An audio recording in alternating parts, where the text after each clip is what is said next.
He asked for the ugliest woman they could find. Not a widow, not a spinster, not someone kind or capable or clever. Just plain, unremarkable, easy to ignore. That was the actual word Elias Boone wrote in his letter to the matrimonial agency in the spring of 1878. Plain. He wrote it twice, underlined it once, and sealed the envelope before he could talk himself out of it. Because Elias Boone had loved a beautiful woman once, and she had destroyed him so completely that he'd spent 3 years rebuilding himself out of dust and stubbornness and sheer Kansas grit. He thought he knew exactly what he needed. He had never been more wrong about anything in his entire life. Drop a comment right now, Shimi. Tell me what city you're watching from. I want to see how far this story travels, and if you stay until the end, I promise you, this is one you won't forget. The letter took Elias 4 attempts to write. The first 3 versions ended up in the cast iron stove, curling into ash before the ink was fully dry. Not because he changed his mind, but because he kept catching himself writing things that were almost honest. And almost honest wasn't what he needed. He needed completely honest, the kind of honesty that felt like peeling bark off a green tree. Raw, uncomfortable, something that left a mark. He sat at the kitchen table on a Tuesday evening in late March, the last cold snap of a brutal Kansas winter still rattling the window panes, a single oil lamp throwing orange shadows across the rough-hewn walls. Outside, the prairie stretched in every direction like a held breath. Inside, it was just Elias, a half-empty coffee mug, and the particular silence that lives in houses where someone used to be. He picked up the pen. To whom it may concern at the Hartwell Matrimonial Agency, I am a rancher in Caldwell County, Kansas. 34 years old. I own 160 acres, a modest but sound house, a functioning well, and a herd of 53 cattle. I am not rich. I am not charming. I work hard and I expect the same of anyone who shares my roof. He paused, took a sip of cold coffee, made a face. I have one request, and I ask that you take it seriously. I am not looking for a beautiful woman. I am not looking for someone graceful or fashionable or the kind of woman who turns heads at church socials. I want a plain woman, practical, steady, someone who has no illusions about what ranch life looks like and no expectations that I cannot meet. He stopped again. His jaw tightened. He could hear his own heartbeat in the quiet. I realize this is an unusual request. I have my reasons. They are my own business. Respectfully, Elias J. Boone. Rural Route 4, Caldwell County, Kansas. He folded the letter 3 times, sealed it with wax, and rode into town the next morning to post it before he could change his mind. The postmaster, old Gerald Finch, took the envelope without comment, the way postmasters always did, with a professional blankness that Elias had always appreciated. Gerald had once told him that he'd mailed letters containing marriage proposals, death threats, and one particularly passionate declaration of love written entirely in verse, and he treated every single one the same. "You need anything else?" Gerald asked. "No," Elias said. He rode home through the brown Kansas morning and told himself he felt relieved. He mostly believed it. To understand why Elias Boone wrote that letter, you had to understand Clara Marsh. And to understand Clara Marsh, you had to understand what Elias had looked like in the spring of 1875 before the particular disaster that she'd made of him. Back then, he was a different animal entirely. 21 years old, broad through the shoulders, with dark eyes that people, women especially, sometimes said were unfair. He laughed easily. He was the kind of man who showed up to barn raisings a half hour early and stayed to help clean up afterward. His mother had always said he was built for loving people, which turned out to be both his finest quality and his most catastrophic flaw. Clara had come through town with her uncle's trading company, a Missouri girl with honey-colored hair and a way of tilting her head when she listened to you that made you feel like the most interesting person in any room. Elias had taken one look at her across the floor of the Caldwell General Store and done something he'd never done before or since. He'd walked straight up to her without a plan, without a single prepared word, and said, "I don't usually do this, but I think I'd regret it my whole life if I didn't introduce myself." Claire had smiled. That smile cost him everything. They courted for 8 months. Real courting. Letters and Sunday visits and one dance at the harvest social where he'd held her hand so carefully you'd have thought she was made of the finest glass. He proposed in October, kneeling in the mud because the frost had come early that year, and he hadn't thought to find a better spot. She said yes. He bought a ring. He started building an extra room onto the house. She left in February. Not for nothing, exactly. She left for a man named Theodore Aldrich, who had come down from Wichita to look at real estate prospects and had apparently decided that Clara was also worth acquiring. Theodore had money. Not rancher money, but merchant money, the kind that came with a carriage and a house in town with glass in every window. Clara wrote Elias a letter explaining her decision with a politeness that he found more insulting than any anger could have been. She said she hoped he would understand. She said she was sure he'd find someone who suited him. He never wrote back. He threw himself into the ranch instead, bought more cattle, repaired every fence line on the property, learned to wake before dawn not because he had to, but because the work was the only thing that kept the other thoughts at bay. He became, by most accounts, a very good rancher and a deeply private man, which is what some men turn into when they've been handled carelessly by someone they trusted. He didn't hate Clara. That would have been easier, maybe. He just stopped believing that beauty was something neutral, something that existed apart from the damage it could do.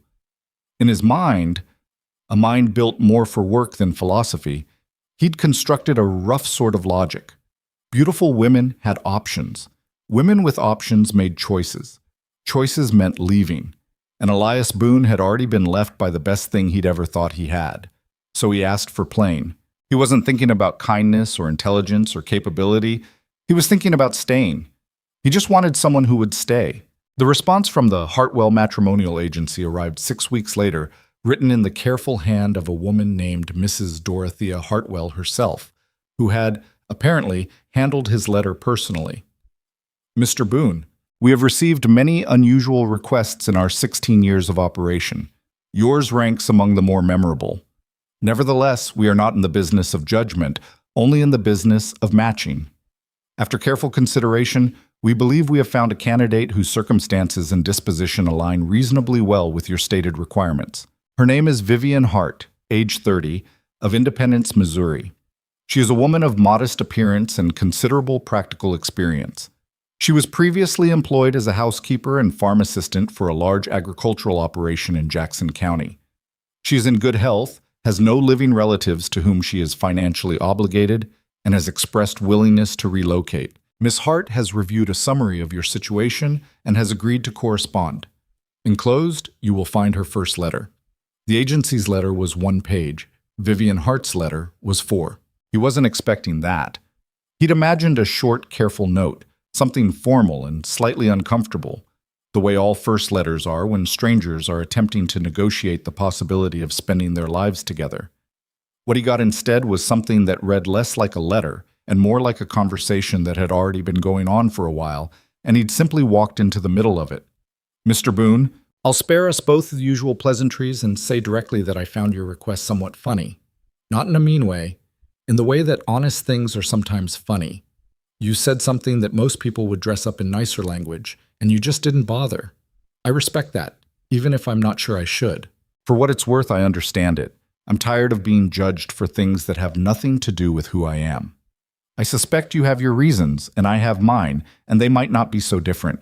Mrs. Hartwell tells me you have cattle and 160 acres in Caldwell County. I know something about cattle. More than most women do, and more than some men, though I won't say that too loudly since men tend to get funny about that sort of thing. I know how to run a kitchen, preserve food, manage accounts, and identify the early signs of bovine respiratory disease. I mention this not to impress you, but because if I'm going to move to Kansas, I want to be genuinely useful, not decorative. I am not looking for romance. I tried that once. It didn't suit me. What I want is a reasonable life with a reasonable person who treats me fairly and doesn't expect me to pretend to be something I'm not. Tell me about your herd. What breeds are you running? Do you have a proper root cellar, or are you doing cold storage another way?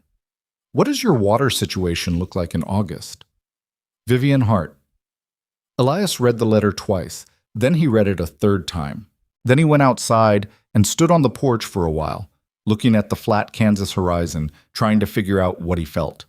It wasn't what he'd expected to feel, which was a mild, cautious comfort. It was something more unsettled than that, more awake. He went back inside and wrote her back that same evening. Told her about his herd, 31 Hereford and 22 mixed average weight, about 1,000 pounds, solid, if not spectacular. Told her about the root cellar, which was adequate but not ideal. Told her the water situation in August was a genuine challenge that he handled with a secondary cistern he'd dug the previous summer. Then he wrote, "You mentioned you tried romance and it didn't suit you. I tried it too. I'm not looking for that either. I just want someone steady." Her reply came back in 9 days. "Then we might understand each other," she wrote. "I'll come in May, if that works for you."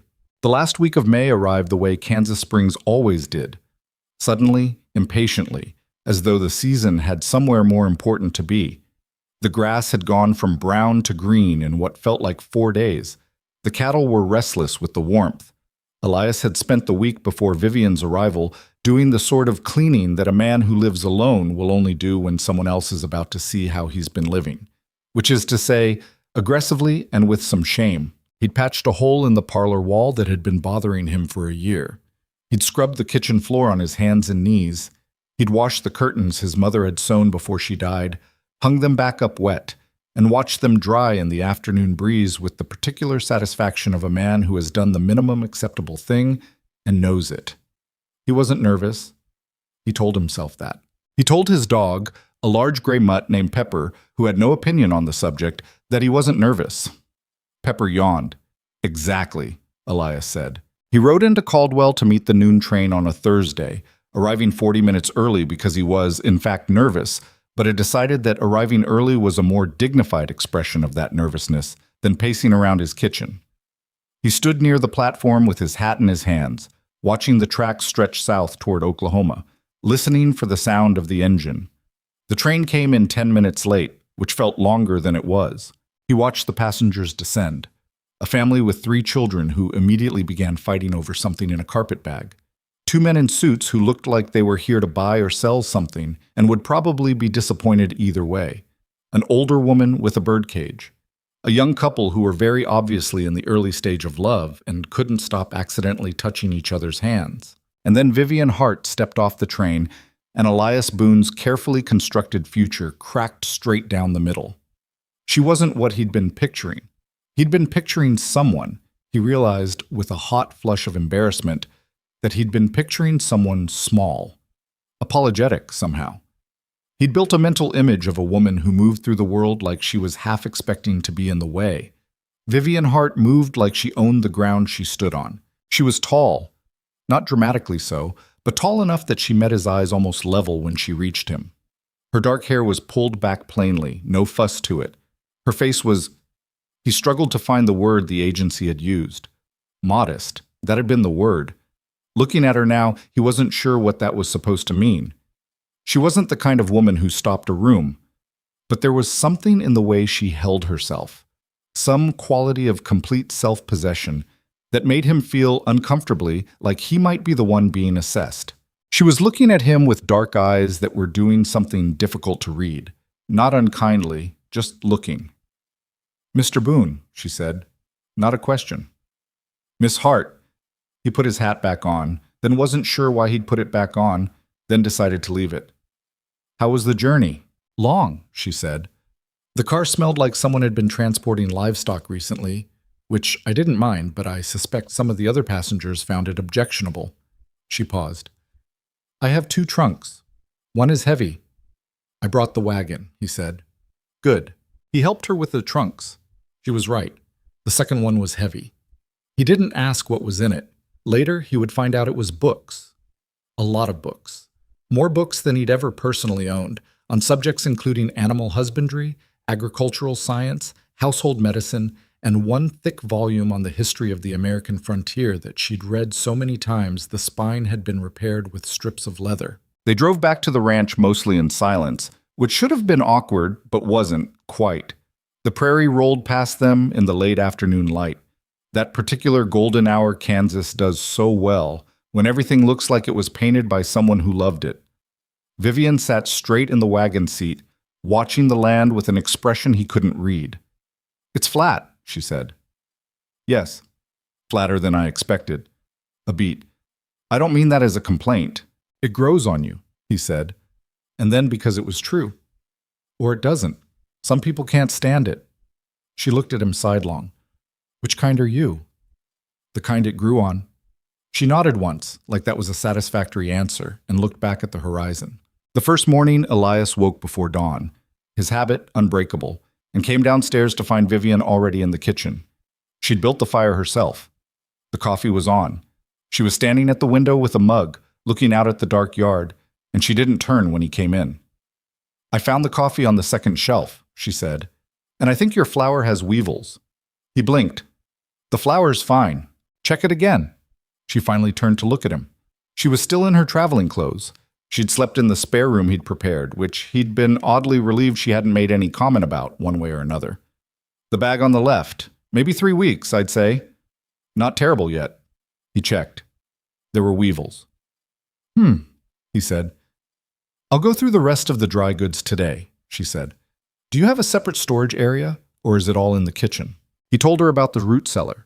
She asked to see it that morning. He showed her, and she walked through it with the methodical eye of someone taking mental inventory, running her hand along the shelving, crouching down to look at the floor drainage, straightening and saying, with the particular tone of someone who is trying very hard not to seem critical, "This could be better." I know, he said. I've been meaning to. I can fix it, she said. Not all at once, but I can fix it. He watched her and said nothing. The first week went that way, a constant, low-grade surprise. He would expect one thing and get another. He'd expected a woman who needed to be shown things. What he got was a woman who looked at things and immediately started thinking about how to improve them. She reorganized his supply shed. She found a rotted corner post on the barn that he'd walked past for 6 months without really seeing and told him it needed to be replaced before winter or he'd lose the whole southeast corner. She was right. She cooked simply and well, not fancy. Not the kind of cooking designed to impress, but the kind designed to sustain. Good bread, solid stews. Eggs in the morning done the way he'd mentioned once, offhand, that he preferred. And he wasn't even sure she'd been listening when he'd said it. She was always listening. He figured that out quickly. On Friday evening of the first week, he came in late from checking the fence line. A section of the north pasture had been giving him trouble, and found her at the kitchen table with a ledger and 3 months of his receipts spread out in front of her. He stopped in the doorway. I didn't give you permission to... You didn't say I couldn't, she said, without looking up. Your hay costs are too high. You're paying more than you need to because you're buying from Gruder's, and if you switched to the Miller operation over toward Wellington, you'd save about $8 per season. She looked up. Also, you're not tracking your cattle weights in any systematic way, which means you can't tell how your feed efficiency compares year to year. He stood there. I'm not criticizing, she said. I know what you're doing, he said. A pause. He could see her face tighten slightly, preparing for an argument or the end of one before it started. The expression of a woman who'd had things she said used against her. He pulled out the other chair and sat down. Show me, he said. The tightness eased, just slightly. All right, she said, and she showed him. The nearest neighbors, the Pruitt family, Dale and his wife Margaret, who'd farmed about 4 miles east for 15 years, came by on the Sunday of Vivian's second week. This was the Kansas frontier version of a formal social call, which meant Margaret brought a pie, and Dale spent most of the visit looking at the barn rather than the people in it. Elias had been quietly dreading this, not because he was ashamed of Vivian. The thought surprised him when he had it. He realized he'd been bracing for some kind of embarrassment, and then didn't understand where it was supposed to come from. Vivian was nothing to be embarrassed about. She was just unexpected, and he hadn't figured out yet how to explain unexpected to the Dale and Margaret Pruitts of the world. Margaret, he knew, had been curious. She was always curious, in the specific way of women who believe they're being helpful when they're actually being thorough. She would have heard about the mail-order bride situation. Everyone in a 20-mile radius probably had. They came around noon. Elias made introductions. Margaret took one look at Vivian and recalibrated whatever she'd been expecting so visibly that Elias had to look away. Well, Margaret said, you're not what I pictured. I rarely am, Vivian said pleasantly, as though this were a perfectly normal thing to say in response. She offered Margaret coffee and didn't let the awkwardness settle. Elias watched with something that took him a moment to identify as pride. as Vivian handled Margaret Pruitt, who was, by any measure, a formidable social operator, with complete, unruffled ease. She asked about the Pruitt operation. She asked the right questions, too, specific ones about acreage and water rights, and how the South Fields had handled the last drought year. Margaret had been prepared to assess Vivian and instead found herself being thoughtfully interviewed. Dale, for his part, was talking to Elias near the barn. "She seems," Dale started. "She's good," Elias said. Dale turned to look at Vivian across the yard. She was leaning against the fence post, gesturing at something in the distance while Margaret nodded. "Where'd she say she worked before? Farm somewhere?" "Jackson County, Missouri. She managed the agricultural operation there." "She managed it?" "That's what she said." Dale was quiet for a moment. He said. "Yeah," Elias said. On the ride home, Elias would later learn from Margaret's third cousin who talked too much. Margaret had told Dale, "That woman is going to be trouble for Elias." And when Dale had asked what kind of trouble, Margaret had said, "The kind that makes you realize you've been doing everything wrong." Margaret meant it as a warning. It turned out to be the truth. 3 weeks in, Elias and Vivian had settled into a kind of careful parallel. Two people sharing a house and a purpose, but maintaining the polite distance of people who are still figuring out the shape of the thing they're in. The matrimonial agency had technically facilitated an engagement of sorts, an understanding that the arrangement was intended to lead to marriage, with both parties free to call it off if the situation proved unworkable. Neither of them had brought this up directly. The subject sat between them like a piece of furniture they both kept walking around. One evening in mid-June, after supper, Elias brought it up. Not gracefully. He wasn't built for graceful. He was at the kitchen table with his coffee, and she was mending a torn work shirt of his. She'd found it in a pile of things he'd set aside, meaning to deal with, and hadn't. And he just said, without looking up from the table, "This seems to be working." Vivian looked up from the shirt. "The mending?" "No." He made a short, frustrated sound. "This. The arrangement." She looked at him steadily. "Are you asking me something?" "I'm asking if you want to." He stopped.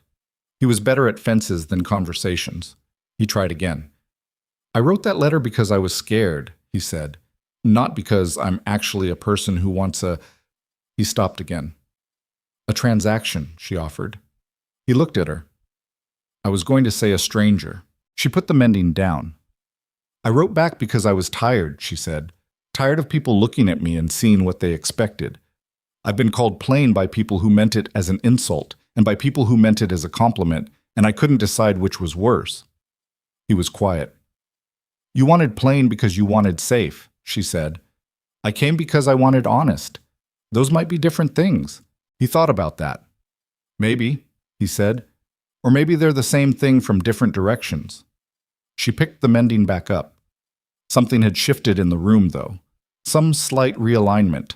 Not dramatic, not the stuff of stories, just two people recognizing each other a little more clearly than they had a moment before. "Ask me in the fall," she said, "when we've gone through a full cycle of the ranch. When we actually know each other." "That's practical," he said. "I'm a practical person," she said. "You knew that when you wrote the letter." He almost smiled. Not quite, but almost. Summer hit the Kansas plains the way it always did, without mercy and without apology. The heat in August was the kind that didn't just sit on you, but press down, like something with weight. The creek on the south edge of the property ran thin. The cattle stood in whatever shade they could find, heads low, tails switching at flies. The grass went yellow, and then went to a shade past yellow that wasn't quite brown, but wasn't green either. Elias had been through Kansas summers before. He knew how to read them. The particular quality of light at noon that meant the temperature would hit 100 by midday. The way the wind shifted from the southwest and went hot and dry instead of the cool it sometimes promised. He moved through August the way you moved through something you'd survived before, carefully, without wasting anything. Vivian moved through it differently. Not struggling. He hadn't seen her struggle with anything yet, which was both reassuring and faintly unsettling. But watching. Processing. She was always doing that. She'd stand at the edge of the pasture and look at the cattle for long minutes, and when he came over and asked what she was looking at, she'd say something specific. "That one's not walking right. or the roan cow on the left has been off her water. She was almost always right. In the middle of August, one of his steers went down with what he initially thought was heat exhaustion. He found the animal lying on its side in the south pasture, breathing shallow, eyes glazed. He crouched beside it and ran his hand along its flank and felt the heat radiating off the skin.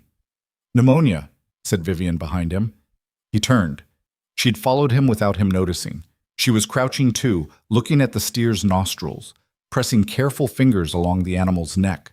"It's August," he said. "You don't get pneumonia in August." "You do if they were weakened in the spring," she said. "Was this one slower than the others at turnout? Did he have a rougher winter?" He thought. Maybe. He was one of the younger ones. He needs to be separated and treated. Aspirin in the water, good airflow. If it's caught early enough. She looked at him. "Do you have a sick pen?" "I can rig one," he said. They spent 3 hours rigging it, in the August heat, in a field where the air tasted like a skillet. Elias worked the fence posts. Vivian stayed with the steer, monitoring, moving it when it needed moving, speaking to it in a low, unhurried voice that he found, privately, somewhat difficult to hear without feeling something he didn't have a name for yet. The steer recovered. Took about 10 days, but it recovered. He didn't say much about it, but that evening, at supper, he looked across the table at her and said, "You saved that animal." She shrugged. "We saved it. You knew what it was. I've seen it before." She spooned more of the bean soup into her bowl. "My father lost 3 steers in a summer once because we didn't catch it fast enough. I decided I was going to learn to catch it." It was the first time she'd mentioned her father. He didn't push, but he noted it.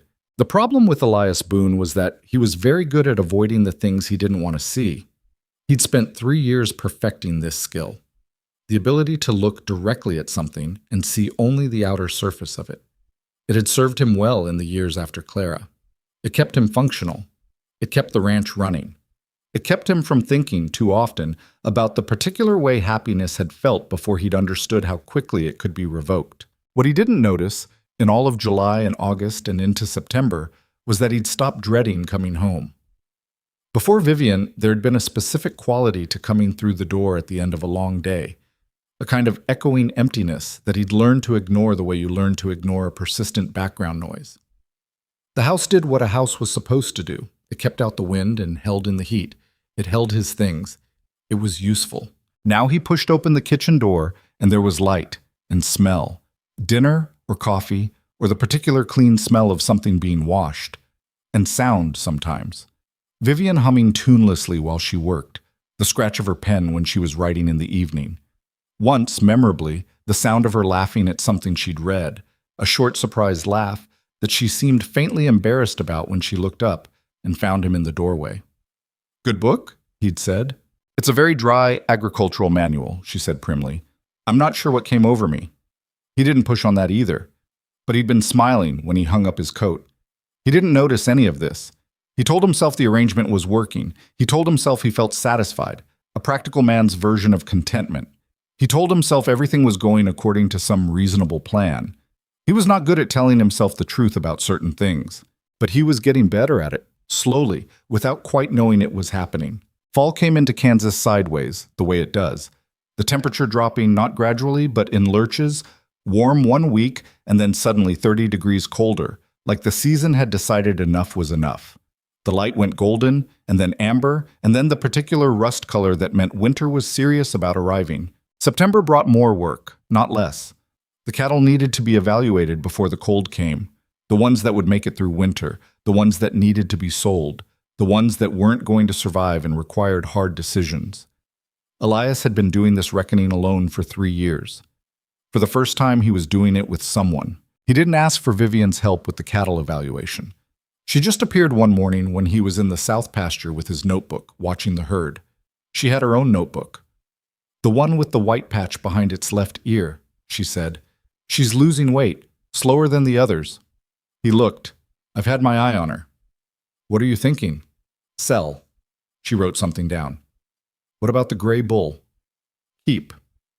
He had that leg issue in July. It resolved.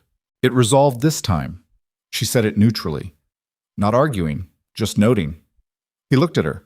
She was staring at the bull in question, expression professionally noncommittal. "What are you thinking?" he asked. "I think he'll make it through one more winter," she said. "Maybe two if we manage his workload. After that," she shrugged. "But that's 2 winters of service. Your call." He looked back at the bull, considered. "Keep," he said. "Agreed," she said, and wrote it down. They went through the whole herd that morning, working methodically from the north pasture to the south.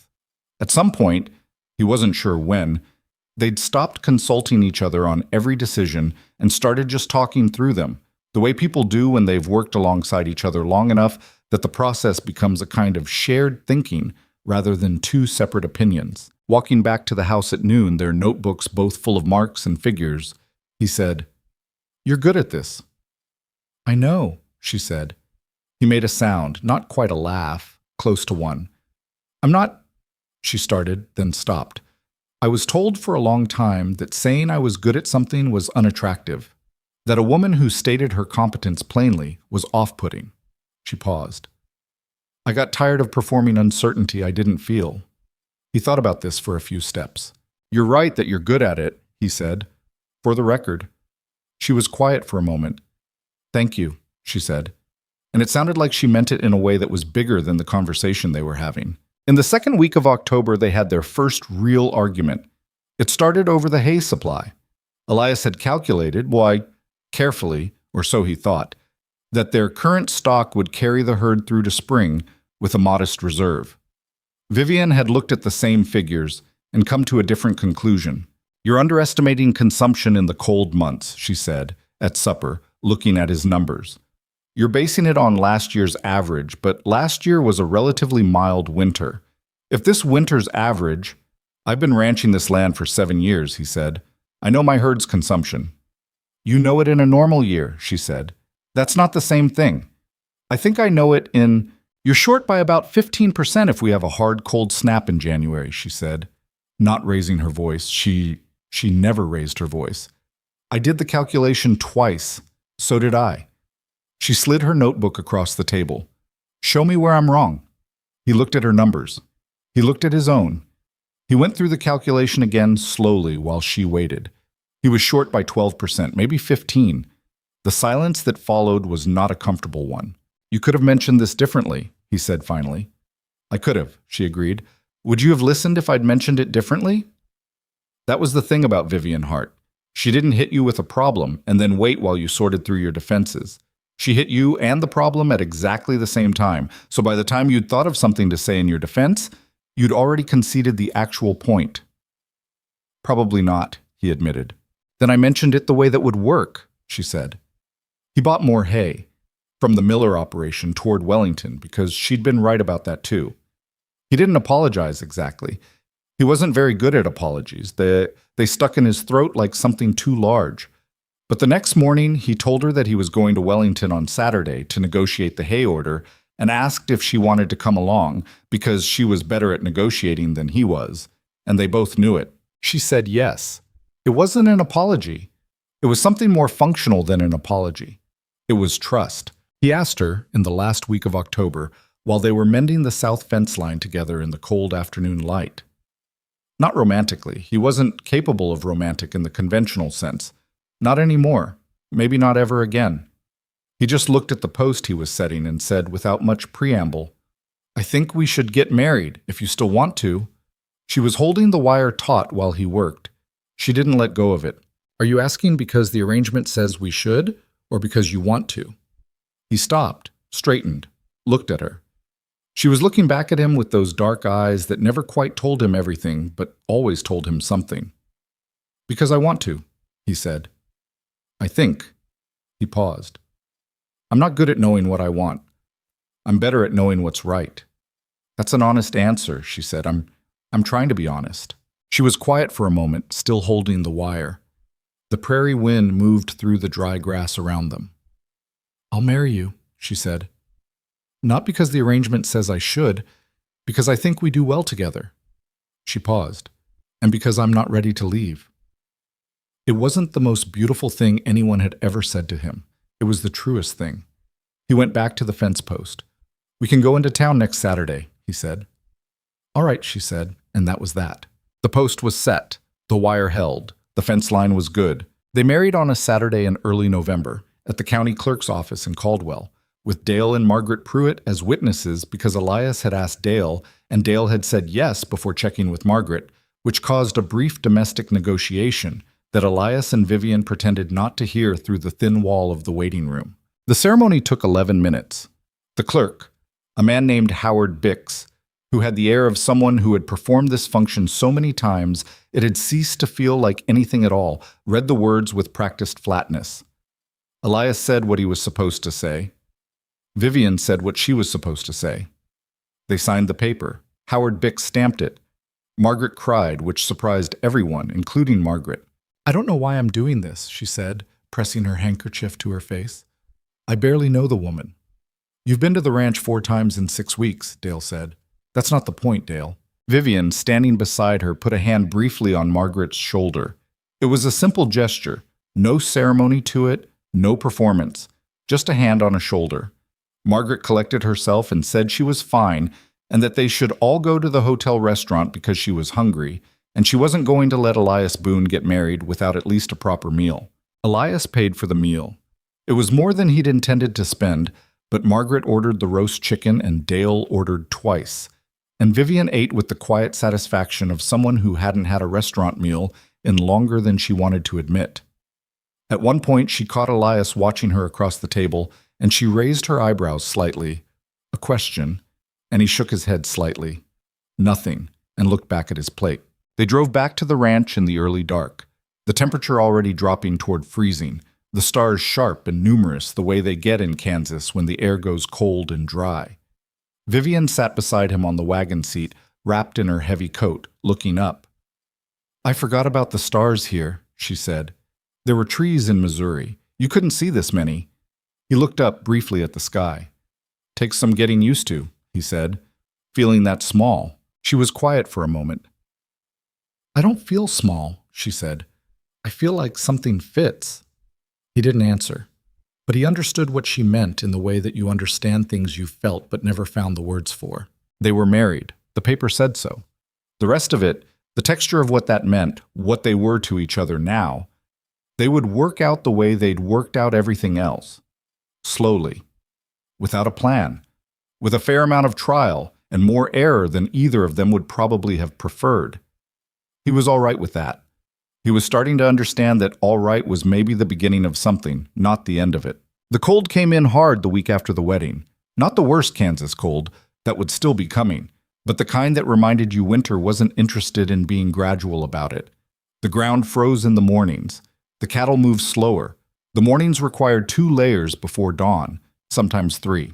Their new arrangement, married in the same house in a different way now, settled into a rhythm that was not dramatically different from what they'd been doing, except that it was quieter in a way that was harder to explain. Less provisional. Less like 2 people in temporary proximity, and more like 2 people who had agreed on something and were now getting on with it. Vivian moved some of her things into the main bedroom. She did this practically, without fanfare. 2 trips with an armful of folded clothes, a small mirror she'd kept on the dresser in the spare room, the repaired book with the leather spine. She set the book on the nightstand on her side of the bed and didn't mention it, and neither did he. What he noticed was that she slept lightly, the way people do who are used to being responsible for something. She was up before him most mornings, which he thought was impossible since he'd been waking before dawn since he was 12 years old. But Vivian had a kind of internal alertness that didn't seem to fully switch off. More than once, he woke in the early dark to find her side of the bed already empty, and he'd come downstairs to find her at the table with a lamp and her notebook, working through something. Feed calculations, supply orders, plans he hadn't asked her to make, but always turned out to be useful. "Do you sleep?" he asked one morning in November, coming down to find her already on her second cup of coffee. "Enough," she said. "How much is enough?" She considered. 5 hours? Maybe 6. I've always been this way. She looked at him over the rim of her cup. "Does it bother you?" "No," he said, and meant it. He poured his own coffee. "I just wonder what you're thinking about when you're up."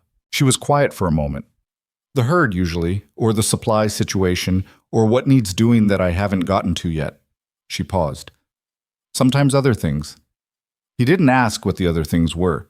He figured she'd tell him when she wanted to. She told him 2 weeks later, on a cold Wednesday night when the wind was up and neither of them felt like sleeping yet, sitting by the stove with the lamp low. She said, unprompted, in the way she sometimes said things, directly, without approach, that she'd been thinking about her mother.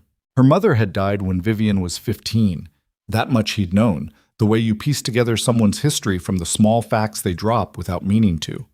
What he hadn't known was that her mother had been, by Vivian's account, a remarkable woman who had spent her entire adult life performing smallness for a man who required it. She was smarter than my father, Vivian said. Everybody knew it. She knew it. She managed the household accounts, organized everything, kept the whole operation running, and then, every time there were other people around, she'd sort of step back, make herself less, laugh at things that weren't funny, ask his opinion on things she'd already decided. She looked at the stove. He wasn't a bad man. He just needed to feel like the most capable person in the room. And she loved him, so she gave him that. Elias was quiet. She got sick when I was 14, Vivian said. She was gone in 8 months, and at the funeral people kept saying to my father what a good wife she'd been, what a support, how he'd never find another like her. She paused. Nobody said she was smart. Nobody said she was capable. They talked about her like she was a piece of weather he'd been lucky to have. I'm sorry, Elias said. It was clumsy. He knew it was clumsy. But she nodded, accepting it, because she'd learned by now that clumsy from Elias Boone was genuine, and genuine was worth more than polished. I decided after that, she said, that I wasn't going to make myself small. Not for anybody. She looked at him. I know I can be. I know I'm not easy. I know how I come across. How do you think you come across? She made a brief, unamused sound, like someone who's going to tell you you're wrong before you finished being wrong. He thought about the hay calculation. That's not inaccurate, might it? He said. No. She almost smiled. But I'm working on the delivery. Don't work too hard on it, he said. She looked at him. I'd rather know I'm wrong before I finish being wrong, he said. That's useful. The other way just lets me be wrong longer. The almost smile became a real one. It was the kind of smile that happened when something landed exactly right, when a word fit the shape of what you'd been trying to say. He didn't see it often. He was finding he paid attention when he did. November deepened. The work became heavier and colder, and they fell into the rhythm of winter ranching. The early mornings checking cattle for signs of cold stress, the constant management of water that couldn't be allowed to freeze, the slow arithmetic of feed against consumption against the length of the season. It was hard, grinding work, the kind that left you exhausted in the particular way that outdoor cold labor does.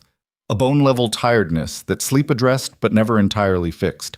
Vivian was, in this as in everything else, relentlessly capable. She told him she knew about cattle, and she'd meant it. She could read an animal's condition with the kind of accuracy that came from years of attention, not classroom learning. She knew the difference between a cow that was cold and a cow that was struggling, and she knew what to do about the struggling ones. She'd taken charge of the medical kit and reorganized it twice, and had added 3 things Elias hadn't thought to stock, 2 of which they'd already used by December. What she struggled with, quietly, was the isolation. He noticed this. He might not have before he'd learned to pay the kind of attention to her that she'd always paid to everything. But he was learning. He noticed the way her energy shifted on days when the weather kept them close to the house. No reason to go into town, no visitors. She didn't complain. She didn't become difficult. She just got a particular quality of stillness that was different from her usual stillness. Less like a person thinking, and more like a person containing something. One afternoon in December, he came in from the barn to find her sitting at the kitchen table, not doing anything. No notebook, no mending, no book. Just sitting, looking at the window where the gray sky pressed flat against the glass. You all right? He asked.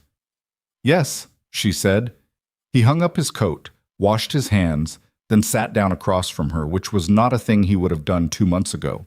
He would have let her have her silence. You're not much good at doing nothing, he said, a small tired sound. No, neither am I.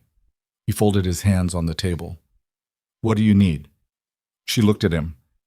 I need it to not be February yet, she said. I'm already It's not even January and I'm already tired of the cold. It gets worse in February, he said. I know.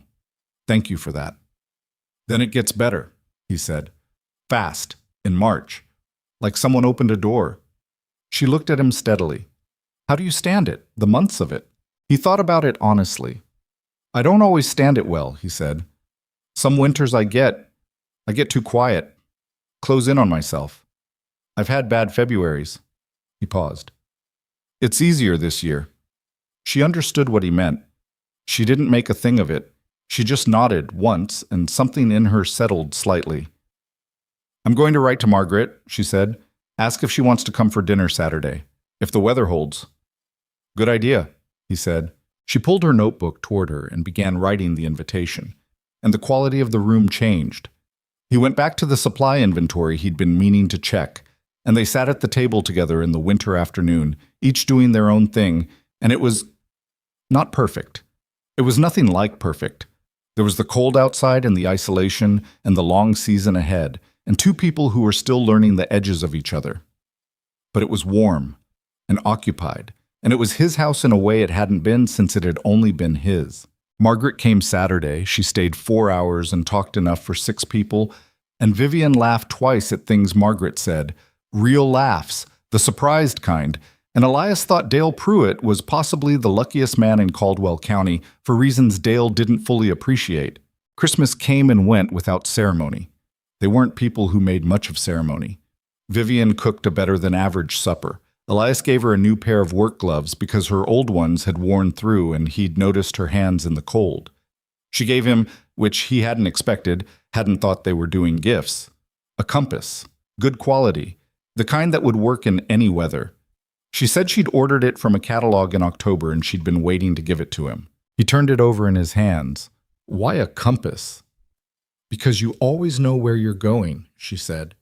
But sometimes the land shifts, the landmarks change. I thought you should have something that works regardless. He looked at her. She was looking back at him with that steady, unself-conscious directness that he'd stopped finding unsettling and started finding the word was somewhere he couldn't quite reach. He put the compass in his vest pocket. Thank you, he said. He still had it there when the blizzard came. January arrived mean and cold, the temperature dropping hard the first week, and then on the night of the 14th the wind shifted. Elias woke at 3 in the morning and knew before he opened his eyes. He knew from the sound of it, not a Kansas wind, not the usual prairie complaint, but something with serious intent. Low and continuous and enormous, the kind of wind that came from somewhere deeply cold and had been building for days before it arrived. He was up and dressed before he'd fully thought about it. Muscle memory. 7 winters on this land. Vivian was already standing at the window when he came around the bed, looking out at the dark. The snow was moving horizontal, which meant visibility was already near 0. How bad? She asked. Could be bad, he said. Could be very bad. He was pulling on his second pair of wool socks. I need to check the herd. I'll come. You don't have to. I'll come, she said again. Not stubborn, just clear. He didn't argue. He'd learned not to argue with her clear voice. He handed her the heavier coat from the peg by the door. The wind hit them the moment they stepped off the porch. It was the kind of cold that wasn't just temperature. It was physical force, a thing that pushed against you and found the gaps in your clothing. He went ahead of her, breaking the worst of the wind, and she stayed close behind. The cattle were clustered at the north end of the pasture, which was wrong. They should have moved to the windbreak by the barn. Something had spooked them or confused them, and they'd gone the wrong direction, and now they were bunched together in the open, shifting and lowing in the dark. Getting them moved in that wind was ugly work. 40 minutes of shouting and pushing in one genuinely terrifying moment when 3 of the steers broke off and nearly ran past him into the dark. Vivian cut them off, appearing from nowhere out of the snow, arms wide, voice sharp, turning them back with a confidence that no animal was going to argue with. They got the herd into the sheltered run. Elias counted. He counted again. We're missing one, he said. He already knew which one. The heifer. The young one, the first-time mother, the one he'd been watching for weeks because her time was getting close. He'd thought he had another few weeks. He'd been wrong, possibly, because these things were always on their own schedule. He found her by sound.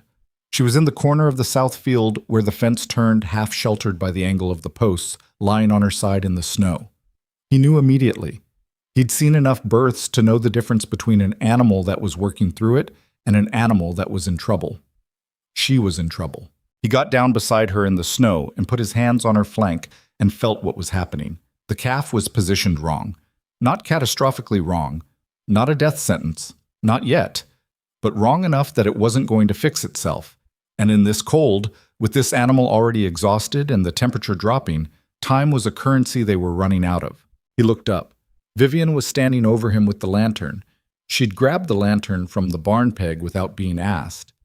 And the light swung wild in the wind, throwing shadows that wheeled around them. "Calf's turned," he said. "I need to reposition it." She crouched beside him immediately. "Tell me what to do." "Hold her still if she moves, and hold that lantern steady." What followed was not the kind of thing that made for a clean story afterward. It was cold and difficult, and more than once Elias said something that he wouldn't have said with his mother alive, and Vivian didn't comment on any of it. The heifer fought when she needed to fight, and Elias worked through it, and the wind didn't stop, and the snow kept coming, and the temperature was somewhere that made his fingers feel like wood. He was aware distantly of Vivian, of the lantern, of the fact that she'd been holding it steady for he didn't know how long. Long enough.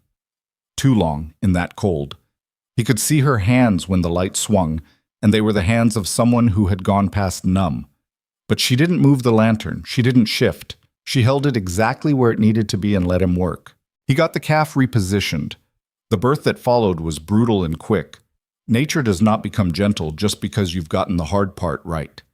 He worked with the calf afterward, clearing the airway, rubbing the little chest, watching for the breath.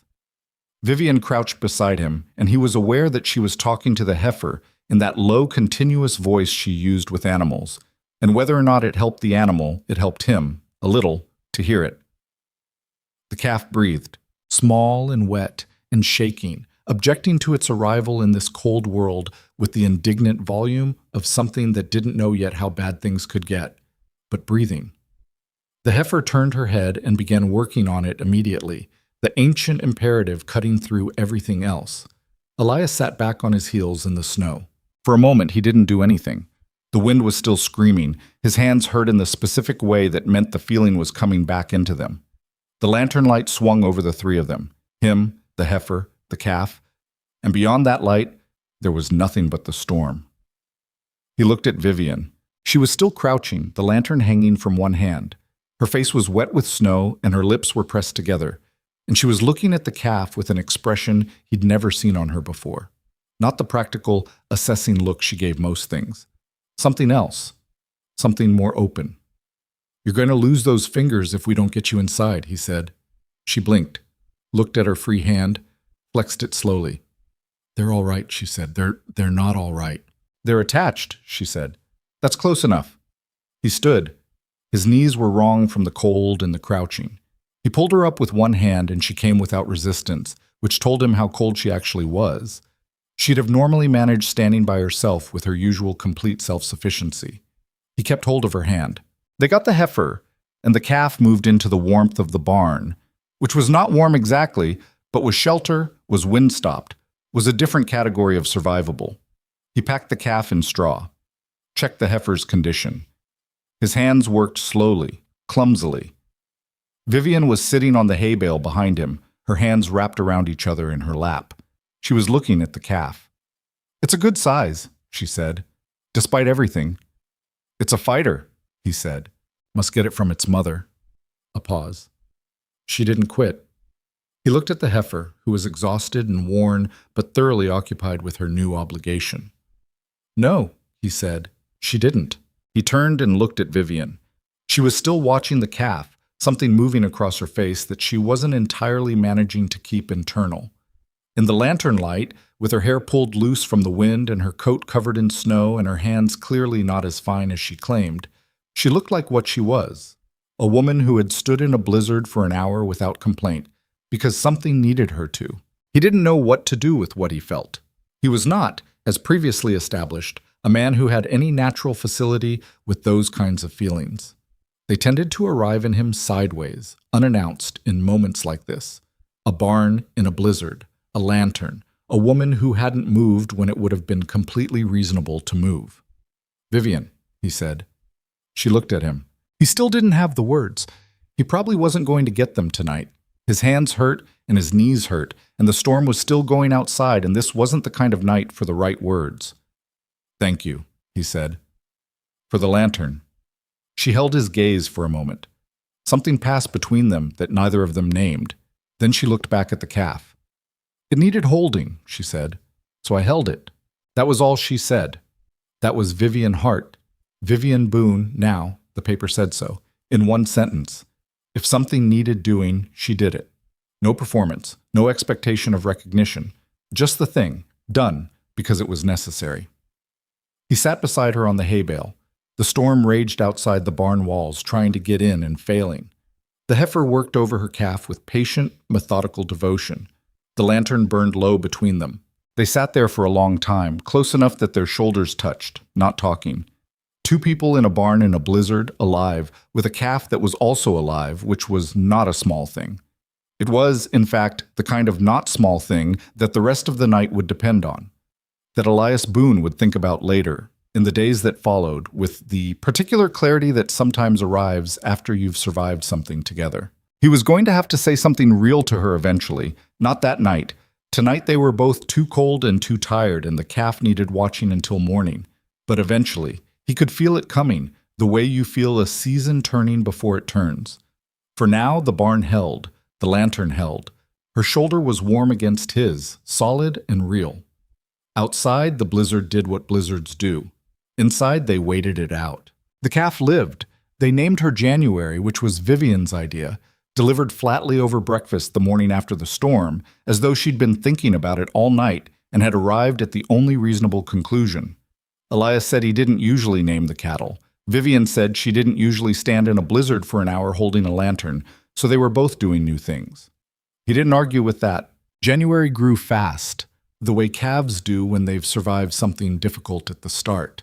As though the body, having already proven it could manage the worst, decided to get on with things efficiently.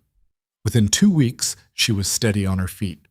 Within a month, she was the most demanding animal in the herd, pushing to the front at feeding time with a confidence that her mother watched with what Elias privately thought looked like resigned pride. Vivian checked on her every morning without being asked. He noticed this the same way he'd been noticing everything about Vivian lately, with the attention that had become involuntary, something his eyes did without consulting him first. The blizzard had shifted something between them, not dramatically. There was no single conversation, no declared change. It was more like the way a fence line looks different after a hard winter. The posts still in place, but the ground around them settled in a new way, everything slightly more embedded than it was before. They moved around each other differently, with less deliberate care. The performance of two strangers maintaining appropriate distance had gotten quietly dropped somewhere in that barn, and neither of them had gone back to pick it up. February arrived and delivered exactly what Elias had promised Vivian it would. The worst of it, the deep cold, the days when the sky went the color of old pewter and stayed there, and the wind had an edge to it that felt personal. The cattle were manageable, but demanding. The mornings were black and brutal, and the days weren't much better. Elias had his bad Februaries, like he'd told her, and this one was no different in the sense that the darkness pressed in at the edges of things, the particular heaviness that the short days and long cold put on a person who spent too much time alone with their own thoughts. What was different was that he wasn't alone with them. He didn't tell Vivian this directly. He was still not a man who told people things directly unless they were about cattle weights or fence posts or the specific failure of the south water pump, which went out on the 3rd of February and required 3 hours in 12-degree weather to fix, during which he said things that would have made his mother genuinely upset, and Vivian, crouched beside him handing him tools, simply waited out. When the pump finally came back to life, she handed him a rag and said, "You should have replaced that seal in October." And he said, "I know."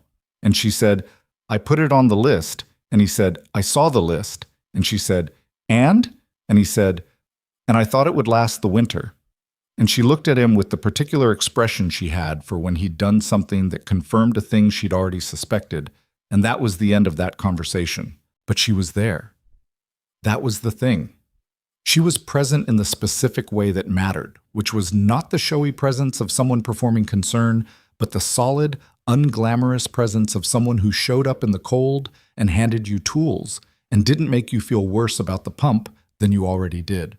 He thought about Clara sometimes. Still, he didn't think Vivian knew this, though with Vivian you were never entirely certain what she knew. Clara came to him the way old injuries do. Not constantly, not with any particular force, but at odd moments, usually when something reminded him of the specific quality of that kind of hope. The early irrational kind before you knew enough about a person to hope for the right things. He'd been a younger man then, younger in ways that had nothing to do with age. He didn't miss Clara. He'd figured that out by December, quietly, without announcement. What he'd missed was the version of himself that had known her, the one who laughed easily and walked up to strangers and said things without a plan. He'd been trying to decide for 3 years whether that version of himself was gone or just buried, and he still wasn't entirely sure, but he was starting to think buried and gone were different things. Vivian laughed at things sometimes, and it still surprised him every time. Not because she was humorless, she wasn't. She had a dry, precise wit that she deployed sparingly and with accuracy, but because her laughs were always genuine, never decorative. She didn't laugh to smooth something over or to make someone feel better. She laughed when something was actually funny to her, which meant when she laughed, you knew you'd actually gotten there. He made her laugh on a Tuesday in February, which he counted privately as the best thing he'd done that month. He'd been telling her about a cattle deal he'd made the previous spring with a man named Corbett Patterson, who was not, by any accounting, a dishonest man, but was a man for whom the truth was more of a general orientation than a specific commitment. And the story had details in it that accumulated in a certain direction.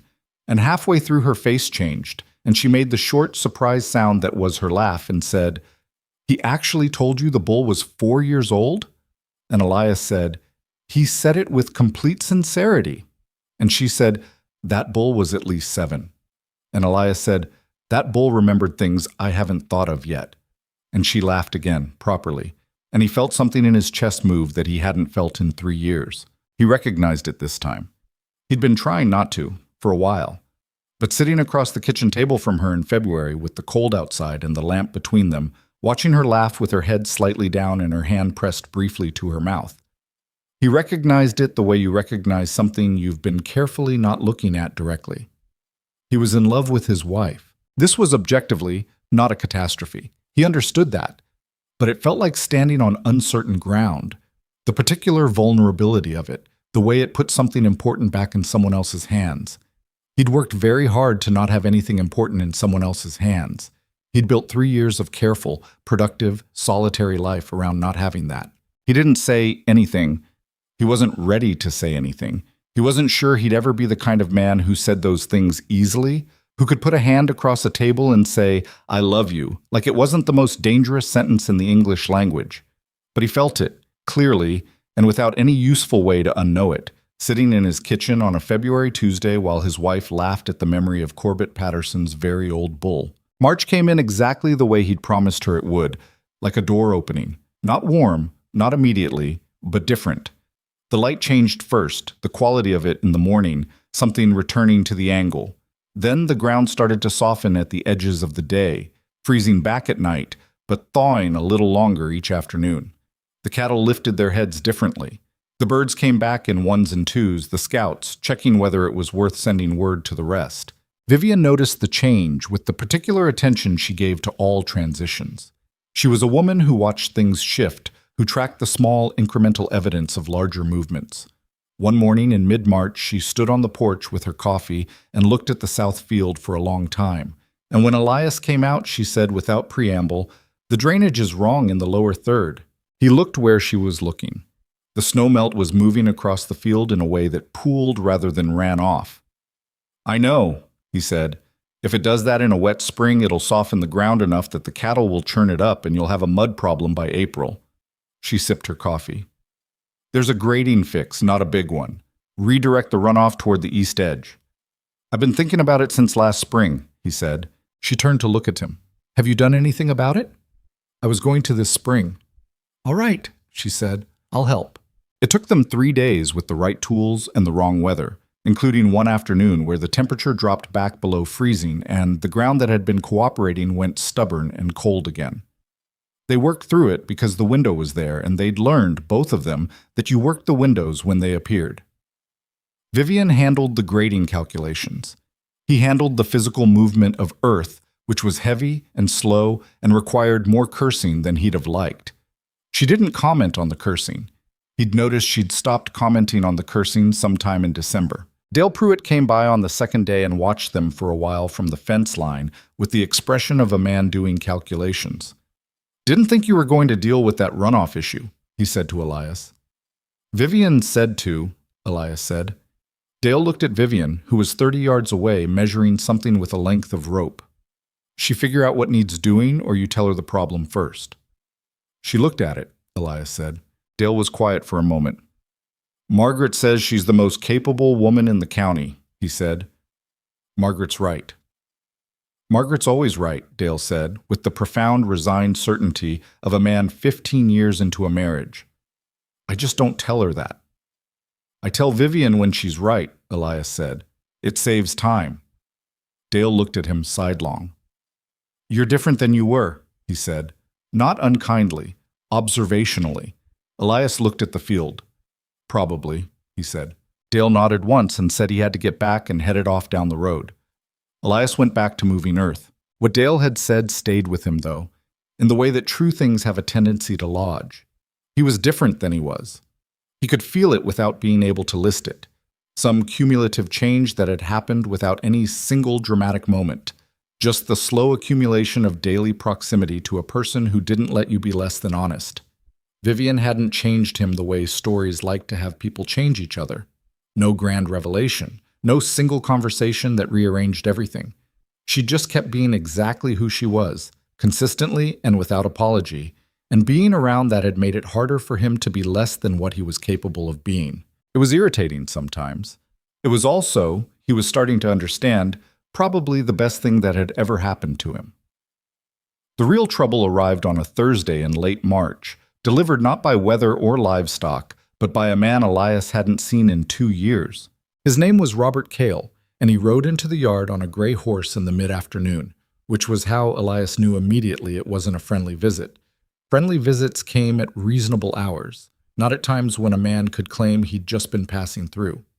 Robert Cale had been a business acquaintance of sorts, the kind of relationship that operated on the thin edge between neighbor and competitor. He ran cattle on the next county over, more than Elias, not as well, and he had the particular manner of a man who believed that confidence and competence were the same thing, which they very much are not. Vivian was in the barn when he arrived. Elias was in the yard, and he had just enough time to not be pleased before Cale was off his horse and shaking his hand with excessive force. "Boone," he said, "I heard you got married." "I did," Elias said. Here it was a mail-order situation. He said it with a grin that required Elias to exercise restraint he didn't entirely have available. "Brave choice. Never knew what you were going to get with those arrangements." "I knew enough," Elias said. Sure. Cale looked around the yard with the proprietary curiosity of a man assessing something he might want. "Place looks well. Heard you expanded the herd last fall." "Some." "Good winter?" "Adequate." Elias was watching him the way he watched things he wasn't sure about yet, steadily, with patience, waiting to understand what they actually were. Cal got to the point eventually, which was that he had a proposition. He'd been having trouble with the south section of his land. Drainage issues, he said, and the water rights situation on his east boundary was complicated by a dispute with the county that he didn't want to get into the details of. And the upshot of it was that he was looking to expand his operation in a specific direction, which was toward Elias's property. Not all of it, he was quick to say. Just the South 40, the lower field with the creek access. Elias's South 40 was the best grazing land he owned. It was also, as of 3 days ago, the field with newly corrected drainage that had taken him and Vivian 3 days of cold, hard work to fix. "Not interested," Elias said. Kel made a reasonable-sounding case. The price he named wasn't insultingly low, which was almost worse. It made the conversation last longer. He talked about Elias's current operation, the size of it, whether it really needed that particular parcel, whether the creek access was as valuable as Elias seemed to think. He was one of those men who argued by restating things, as though saying something 4 times in 4 different ways eventually made it true. Vivian came out of the barn during this. She walked across the yard and stopped beside Elias with a natural ease, the way you stop beside someone who is yours. She looked at Cale with the calm, assessor's look she gave most new things. Elias said, "Robert Cale, this is my wife, Vivian." Cale turned to her with the specific smile men like him put on for women, wider than necessary, slightly condescending, the smile that was really a form of dismissal dressed up as courtesy. "Ma'am," he said, "I was just talking to your husband about a possible land arrangement." "I heard some of it," she said. She had clearly heard most of it. "The South 40. That's right." He adjusted his approach slightly, the way men like him do when they realize a woman is actually present in a conversation rather than decorating the edge of it. "Good piece of land, but maybe more than a small operation, really." "It's not a small operation," Vivian said. "Not combative, just accurate. Elias runs 58 head on 160 acres with a productivity rate that's above the county average by about 12%, based on the last 2 years of figures." She looked at Cale steadily. "The South 40 accounts for roughly a quarter of his summer grazing capacity. Selling it would require either reducing the herd size or finding replacement grazing at a cost that would exceed whatever you're offering by a significant margin." Cale blinked. "Well, and the creek access isn't incidental," she continued. "It's the secondary water source when the north supply runs low in August. You'd be offering him a short-term payment in exchange for a long-term operational vulnerability." She paused. "So the answer would have to be no, but I assume you already understood that the answer was going to be no, or you'd have offered a more serious price." The yard was quiet for a moment. Cale looked at Elias. Elias looked back at him with an expression that offered nothing useful. "Your wife has a head for business," Cale said finally, which was the thing men said when they'd been outmaneuvered and needed to leave with some surface of dignity intact. "She does," Elias said. Cale left shortly after, citing vague other business in the area. They watched him ride out. Elias waited until the gray horse was well down the road before he said, "You said 12% above county average." "Approximately," Vivian said. "You calculated that?" "I calculated it in October. I updated it in January when we got the new weight data." She looked at him. "Was I wrong to say something?" "No." He turned to look at her. "No, you were right to say something. You were right about everything you said. The drainage on the South 40 is better now than it was last week," she said. "It would have been foolish to sell it this week." He almost smiled. "That's why we fixed it? You knew he was coming?" "I didn't know he was coming," she said. "I knew the drainage needed fixing. The rest was coincidence." A pause. "But it's a useful coincidence." He looked at the gate where Cale had ridden out. "He'll come back," he said, "with a better number." "He might," Vivian agreed. "The answer will still be no." She looked at Elias. "Unless you want to sell." "I don't want to sell." "Then it's settled." She turned back toward the barn. "I need to finish what I was doing." He watched her go. Then he looked at the South 40, the field they'd spent 3 days grading, the field where the drainage ran correctly now toward the east edge, the field where the creek moved along the bottom boundary with a low sound you could hear in the quiet parts of the morning. Not for sale, not even close. What Cale's visit actually did, aside from confirming things Elias already suspected about his neighbors, was surface something that had been building through the winter without Elias fully attending to it. He'd been operating in the daily present, task by task, problem by problem, the way a man in survival mode does even when he's not exactly in survival mode anymore. He hadn't stepped back to look at the whole of it. A week after Cale rode out, he did. He went through the ledgers, not with Vivian, alone, on a Sunday evening while she was writing in her notebook at the other end of the table. He looked at where they'd been in October when she arrived, where they were now, what the winter had cost versus what he'd planned for, and what the spring was shaping up to look like. He looked at the cattle figures, the land figures, the equipment figures, the hay figures, the one she'd been right about, and the figures for the calf that had been born in the blizzard, who was now a healthy and difficult young animal growing toward her potential. He sat with the numbers for a while. Then he looked up. "Vivian." She looked up from her notebook. I want to buy the parcel east of the North Pasture, he said. Jim Alderman's been trying to sell it for 2 years. 40 acres, good grass, the water rights are clean. He paused. We could carry another 15 head if we had it. She put her pen down slowly. He could see her doing the arithmetic behind her eyes, the quick, efficient kind she did before she said anything. How much is Alderman asking? He told her. She was quiet for a moment. We can afford it, she said carefully. Barely. It would be tight through next winter. I know.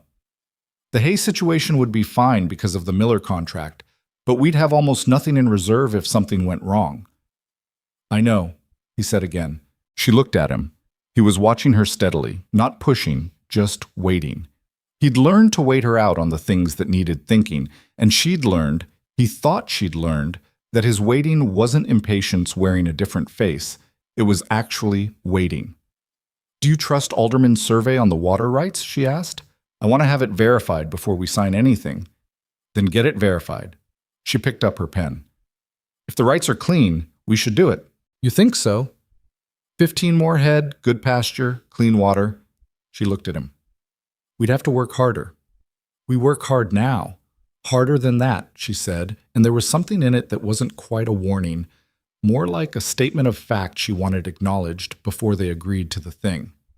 I know, he said, for the third time. And then, because it was true and he'd been not saying true things for long enough, we're good at working hard, together.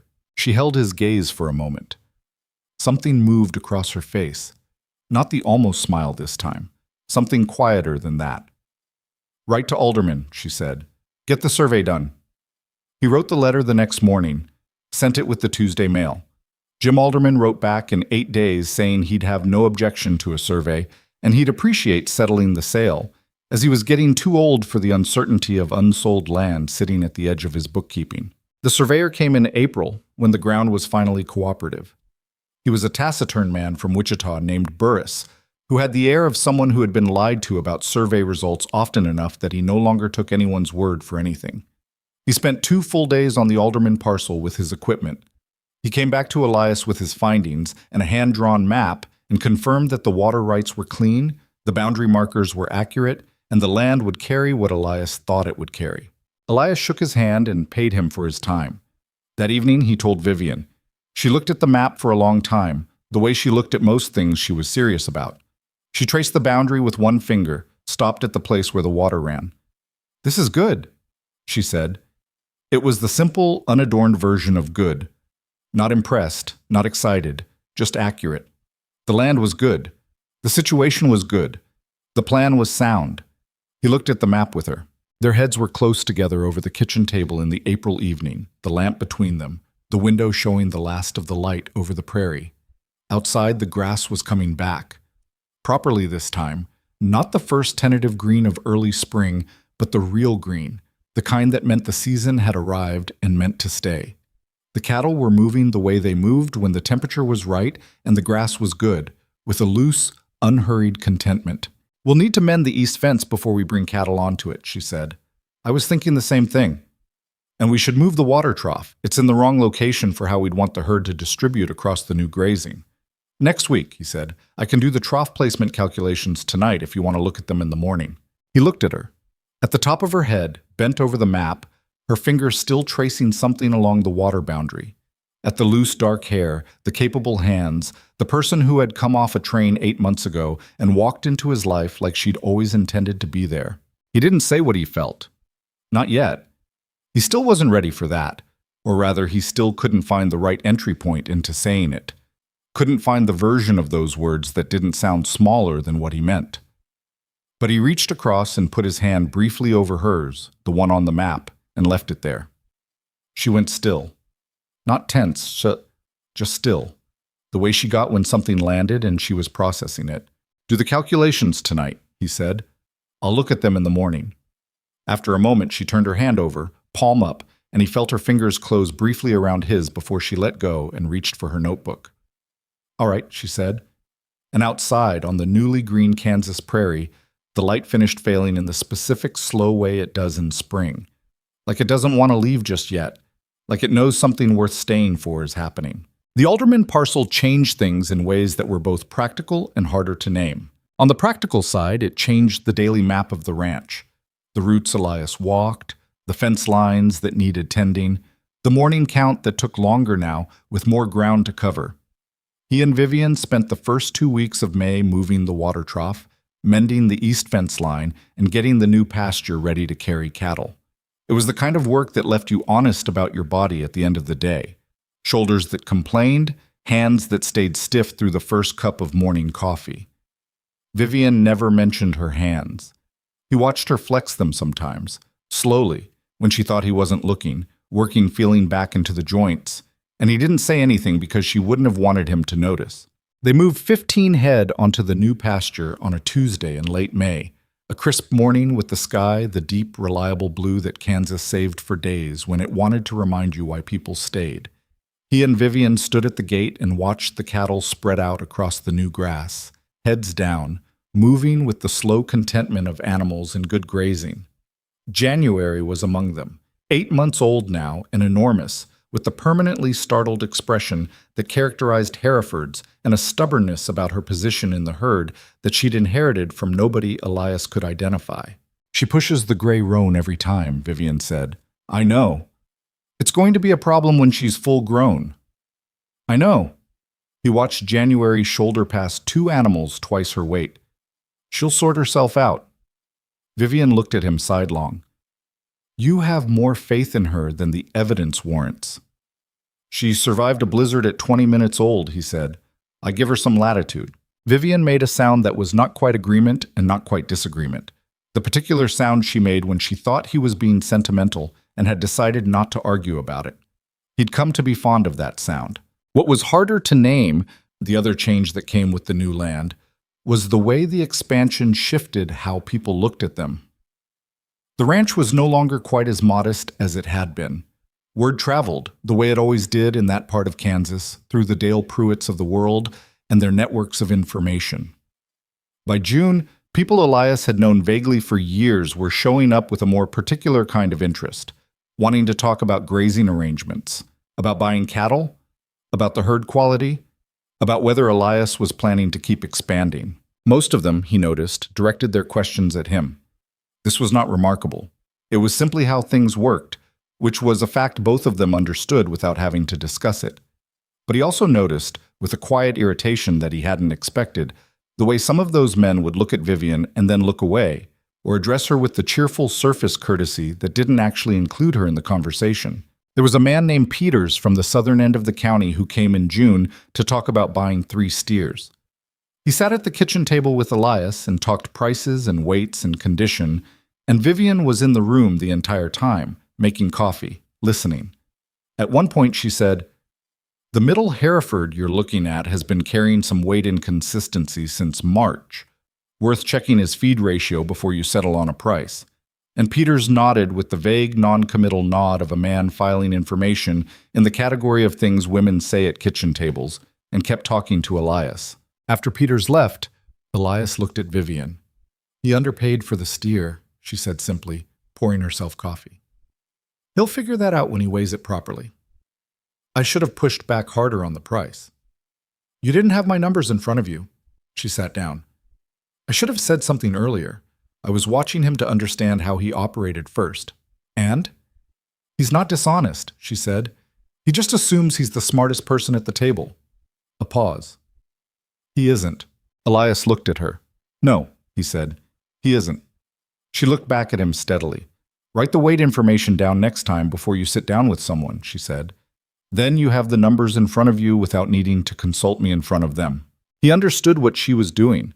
She was making it easier for him to use her information without the performance of deferring to her, not because she was embarrassed by it, but because she was practical about how things worked, how men like Peters received information depending on its apparent source. She was routing around an obstacle the way water routes around a rock. It was the most frustrating kind of right that she tended to be. "I don't care if Peters sees me consulting you," he said. She looked at him carefully. "I know you don't," she said. "I'm thinking about the next time he sends someone your way and how they'll arrive primed to deal with you." He thought about that. "All right," he said. "We'll do it your way." It's a practical decision, not a social one. I know. He drank his coffee. I'm still annoyed about it. That's fair, she said, which was her way of acknowledging his irritation without sharing it, which was also her way most of the time. The summer of 1879 ran hotter than the previous one. The expanded herd demanded more attention during the heat management, more rotations, more careful monitoring of the water supply, more early mornings moving cattle before the day got serious about itself. They fell into the rhythms of it together, and if there was something companionable about that routine, something that went beyond the merely practical, neither of them named it directly. It lived in the small things. The coffee that was ready when he came in. The way she knew, without asking, which problems he wanted to think through out loud and which ones he was working through silently and just needed her to be present for. He told her about Clara in July. He hadn't planned to. It came out sideways, the way things come out when you've been carrying them long enough and the carrying finally gets heavy. They were sitting on the porch in the evening, the heat finally dropping to something manageable, and he'd been quiet for a while with the particular quality of quiet she knew by now meant something was moving around underneath it. He told her the basic facts first. Clara Marsh, Missouri girl, honey-colored hair, the 8 months of courting, the proposal in the mud, the ring, the room he'd added to the house, the letter in February that had been polite in the way that cuts. Vivian listened without interrupting. This was one of the things about her. She didn't fill silence with consolation before she understood what the silence was made of. The room I added, he said. It's the one you sleep in, the spare room. She was quiet for a moment. I didn't know that. I thought I should tell you. She looked out at the prairie. The last light was going. Does it bother you? She asked. That I'm in it? He thought honestly. It used to, he said. Not anymore. She turned to look at him. He could see her processing that, deciding how to receive it, what to do with it. I built it for the wrong reason, he said. I built it because I thought that was what you did when someone said yes. You built the space, you made the preparation, you proved you were ready. I didn't build it for her specifically. I built it for the idea. He paused. She wasn't wrong to leave. She didn't want a Kansas ranch. She wanted something else, and she found it. I just couldn't see the difference between her leaving because I wasn't enough and her leaving because this life wasn't what she needed. Vivian was watching him with those steady, dark eyes.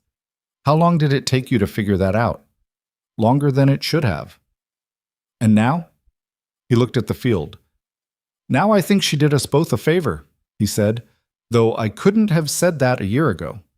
Vivian nodded slowly, not with the warm, reassuring nod that people sometimes gave to difficult confessions, but with the nod of someone who was taking information seriously. I'll tell you something, she said. She set her coffee mug on the porch railing. The man I tried it with, before, his name was Fletcher. He was a farmer's son in Jackson County, very good-looking, very sure of himself. He decided he was interested in me. She paused.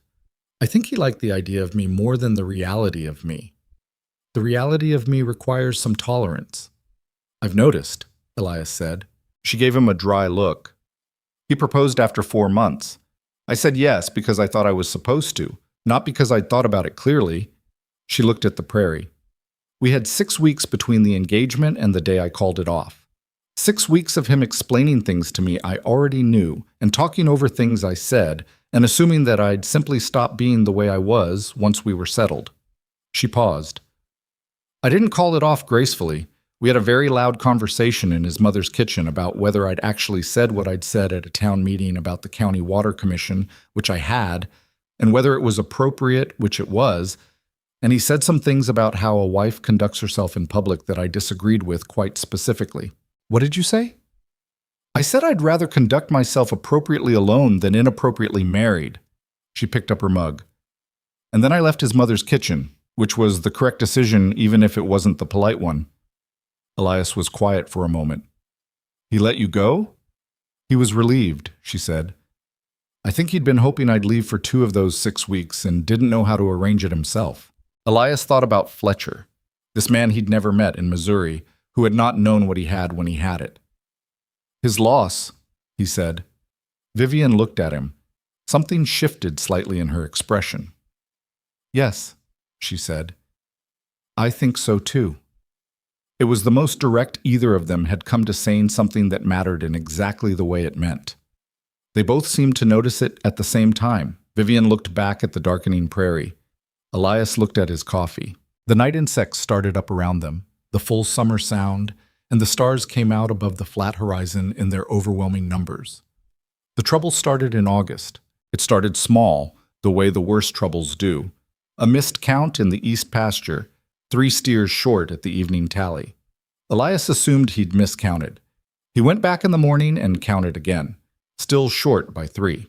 He walked the fence line and found it in the northeast corner. 2 posts pulled up, wire cut cleanly. Not broken, cut. He came back to the house and told Vivian. She looked at him carefully. Pulled up and cut, she said. Not broke. No, clean cut. That's deliberate. Yes. She sat down. The steers might have wandered or they might have been taken. If they wandered, they didn't go far. I didn't see them on the road. If they were taken... She stopped. Who knew we moved cattle to the east pasture last month? He thought about it.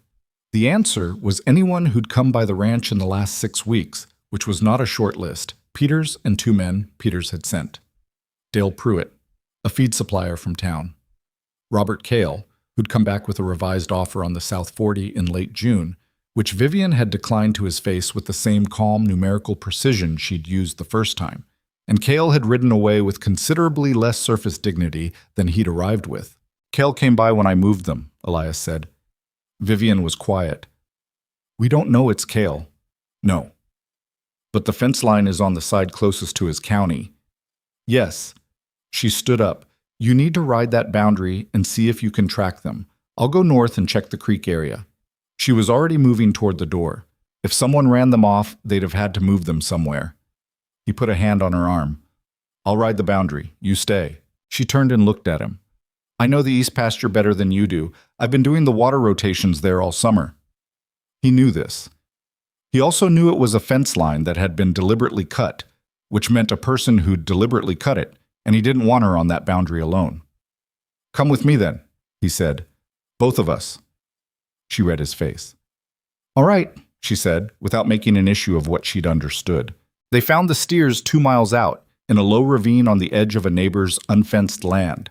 Not Cale's property, but adjacent to it. The cattle were unharmed, just confused and unhappy about being somewhere unfamiliar. Getting them back took most of the morning and a degree of persuasion that tested Elias's patience past its usual limits. He repaired the fence himself that afternoon with new posts and new wire, and he made it substantially sturdier than what had been there before. Vivian worked beside him, holding the wire taut, handing him tools, not talking much. When they were done, she walked the full line, testing each post with both hands, checking every connection. It'll hold, he said. I want to be sure. She tested the last post, straightened. We need to do full fence checks every week, not just the problem areas. Agreed. She looked at the northeast corner where the cut posts had been. If it happens again, I'll go to the county sheriff, he said. And if the county sheriff is friendly with Cale? It was a fair question in a county where everybody knew everybody, and politics ran along lines of old money and long memory. Elias had no particular illusions about how the machinery of county authority operated. Then I'll go to the next county, he said, and I'll bring your numbers. She looked at him. My numbers. Your records, the weight logs, the fence records, the purchase documents for the new pasture. Everything dated and documented. He looked at her. You've been keeping all of it. Since October, she said. Then if someone wants to argue about what belongs to us and what doesn't, we have more paper than they do. She was quiet for a moment. You've been thinking about this for a while. Since Cale came the second time, he said. A man who won't take no twice is a man who's looking for another way to the same answer. She absorbed this. Then, I'll make sure the records are organized and dated clearly, in case we need them. Good. Elias. She said his name the way she sometimes did when she was about to say something she'd been sitting with. Are you going to talk to Cale directly? He looked at the fixed fence. I'm thinking about it. It might make things worse. It might make things clear, he said. There's a difference. She considered. Don't go alone. He looked at her. It was the first time she'd said something like that to him. Not advice about the ranch, not practical information, but something that was about him specifically, about wanting him to be all right. "I'll take Dale," he said. She nodded, satisfied or close enough to it. He went to see Cale the following Monday with Dale Pruitt, who was one of those men whose quiet presence conveyed a kind of comfortable solidity that made other men take stock of themselves. Cale was in his yard when they arrived, and he received them with the too-easy manner of someone who'd prepared for this visit. Elias kept it brief. He described the cut fence, the missing cattle, the location where the cattle were found, the proximity to Cale's property. He said he wasn't making accusations. He said he was making clear that the fence was now solid, the cattle were documented, and any further incidents would go to the county and beyond if necessary. Cale said he didn't know anything about any fence or any cattle. Elias said that was good to hear. Dale said nothing, which was precisely the right contribution. They rode home in the afternoon, and when Elias told Vivian how it went, she listened to the whole of it and then said, "He'll leave us alone now." "You think so?" "He wants the South 40 because it's convenient, not because it's essential," she said. "He's not going to make a legal problem for himself over convenient." She looked at him. "You called his hand without raising the stakes. That was right." He looked at her. "You'd have handled it the same way." "I'd have handled it differently," she said. "But with the same outcome." A pause. "I'd have brought more paper." He made the short sound that was as close as he got to laughing without actually laughing. "I know you would have." By September, the cattle situation had stabilized. The fence held. Cale sent no further visitors and made no further offers. The east pasture performed exactly as Vivian had projected, carrying the new head through a dry summer with the water source holding steady. The herd was healthy and growing. Not explosively, not in the way of stories, but in the solid, unremarkable way of things that were being managed correctly. The harder thing that September was a letter. It came from Independence, Missouri, addressed to Vivian in a hand she recognized. She stood in the kitchen holding it for a moment before she opened it, which Elias noticed because Vivian did not usually pause before doing things. He was at the table, and he saw her face change as she read. Not dramatically, not the way faces change in theaters, but in the small, subtle way of someone absorbing something they'd been half expecting. She put the letter down on the table. "My father is ill," she said. "My cousin wrote to tell me. They think it's serious." He said nothing for a moment. "Do you need to go?" She was looking at the letter. "I don't know. We're not—" She paused. "We were not close after my mother died. He remarried. We didn't agree on things." She folded the letter carefully along its original lines. "I'm not sure what my going would accomplish." "That's not really the question," Elias said. She looked up at him. "The question is whether you'd regret not going," he said. "The rest of it, what it would accomplish, whether you agreed, that's separate." She was quiet for a long moment. Outside, the September wind moved through the dry grass with the sound it made when the season was beginning to turn. "I would regret it," she said, "even given everything." She said it like she was surprised by it, like she'd run the calculation and gotten an answer she hadn't fully expected. "Then go," he said. "The ranch? I managed this ranch for 7 years alone," he said. "I can manage 2 weeks. It might be longer than 2 weeks. Then longer." She looked at him. He could see her working through it. The objections, the logistics, the guilt about leaving, the competing weights of the situation sorting themselves into order. "I'd need to go soon," she said. "I'll drive you to the station Thursday," he said. She was quiet. Then, "I don't know what I'll find when I get there." "I know," he said. "That's how it usually works." She left on Thursday with one trunk and the repaired book, and a set of notes she'd written for him about the cattle rotations and the water situation, and 3 things she'd been watching that he should check every few days. The notes were 4 pages long. He read all of them on the drive back from the station. The ranch was loud in its quiet without her. He'd forgotten that, or rather, he'd never known it before her because the quiet had simply been the quality of the place, unremarked, and now it had texture to it, a shape. He did the work. He checked the fence, he monitored the herd, he read her notes in the evenings and followed them and thought more than once about how she'd seen things he'd been walking past for years. She wrote twice in 3 weeks. Short letters, spare and factual in her way. Her father's condition, the house in Missouri, the cousin who'd written to her, the particular strangeness of being in a place you'd grown up in and finding it had continued without you. Her father was ill, but not dying. Not yet. It was the long kind of ill, the kind that settled in and required management and patience. She said she was sorry she couldn't say when exactly she'd be back. He wrote back and said, "Come back when you're ready. The ranch is fine." January pushed 3 steers into the wrong pasture yesterday. Everything is normal. She came back on a Wednesday in mid-October, 6 weeks after she'd left, arriving on the noon train with the same 2 trunks and the same quality of complete self-possession she'd arrived with a year ago. Except not the same. Not quite. He saw it when she stepped onto the platform. Something had been worked through. Some weight shifted or settled or put in its proper place. Her face was tired in the specific way of someone who has spent time around illness and the emotional work that comes with it, but underneath the tired was something resolved. He helped her with the trunks. She was right. The heavy one was still heavy. On the wagon ride back, she said, "He asked me to forgive him." Elias didn't ask for what. He waited. "For expecting me to be smaller than I was," she said. For not seeing me the way my mother saw me." She was looking at the road. "I told him I didn't have anything to forgive him for." She paused. "That wasn't entirely true, but it was the right thing to say." "Did it help?" he asked. "I think so," she said. "I think it helped him." "And you?" She was quiet for a moment. "I think I needed to go," she said.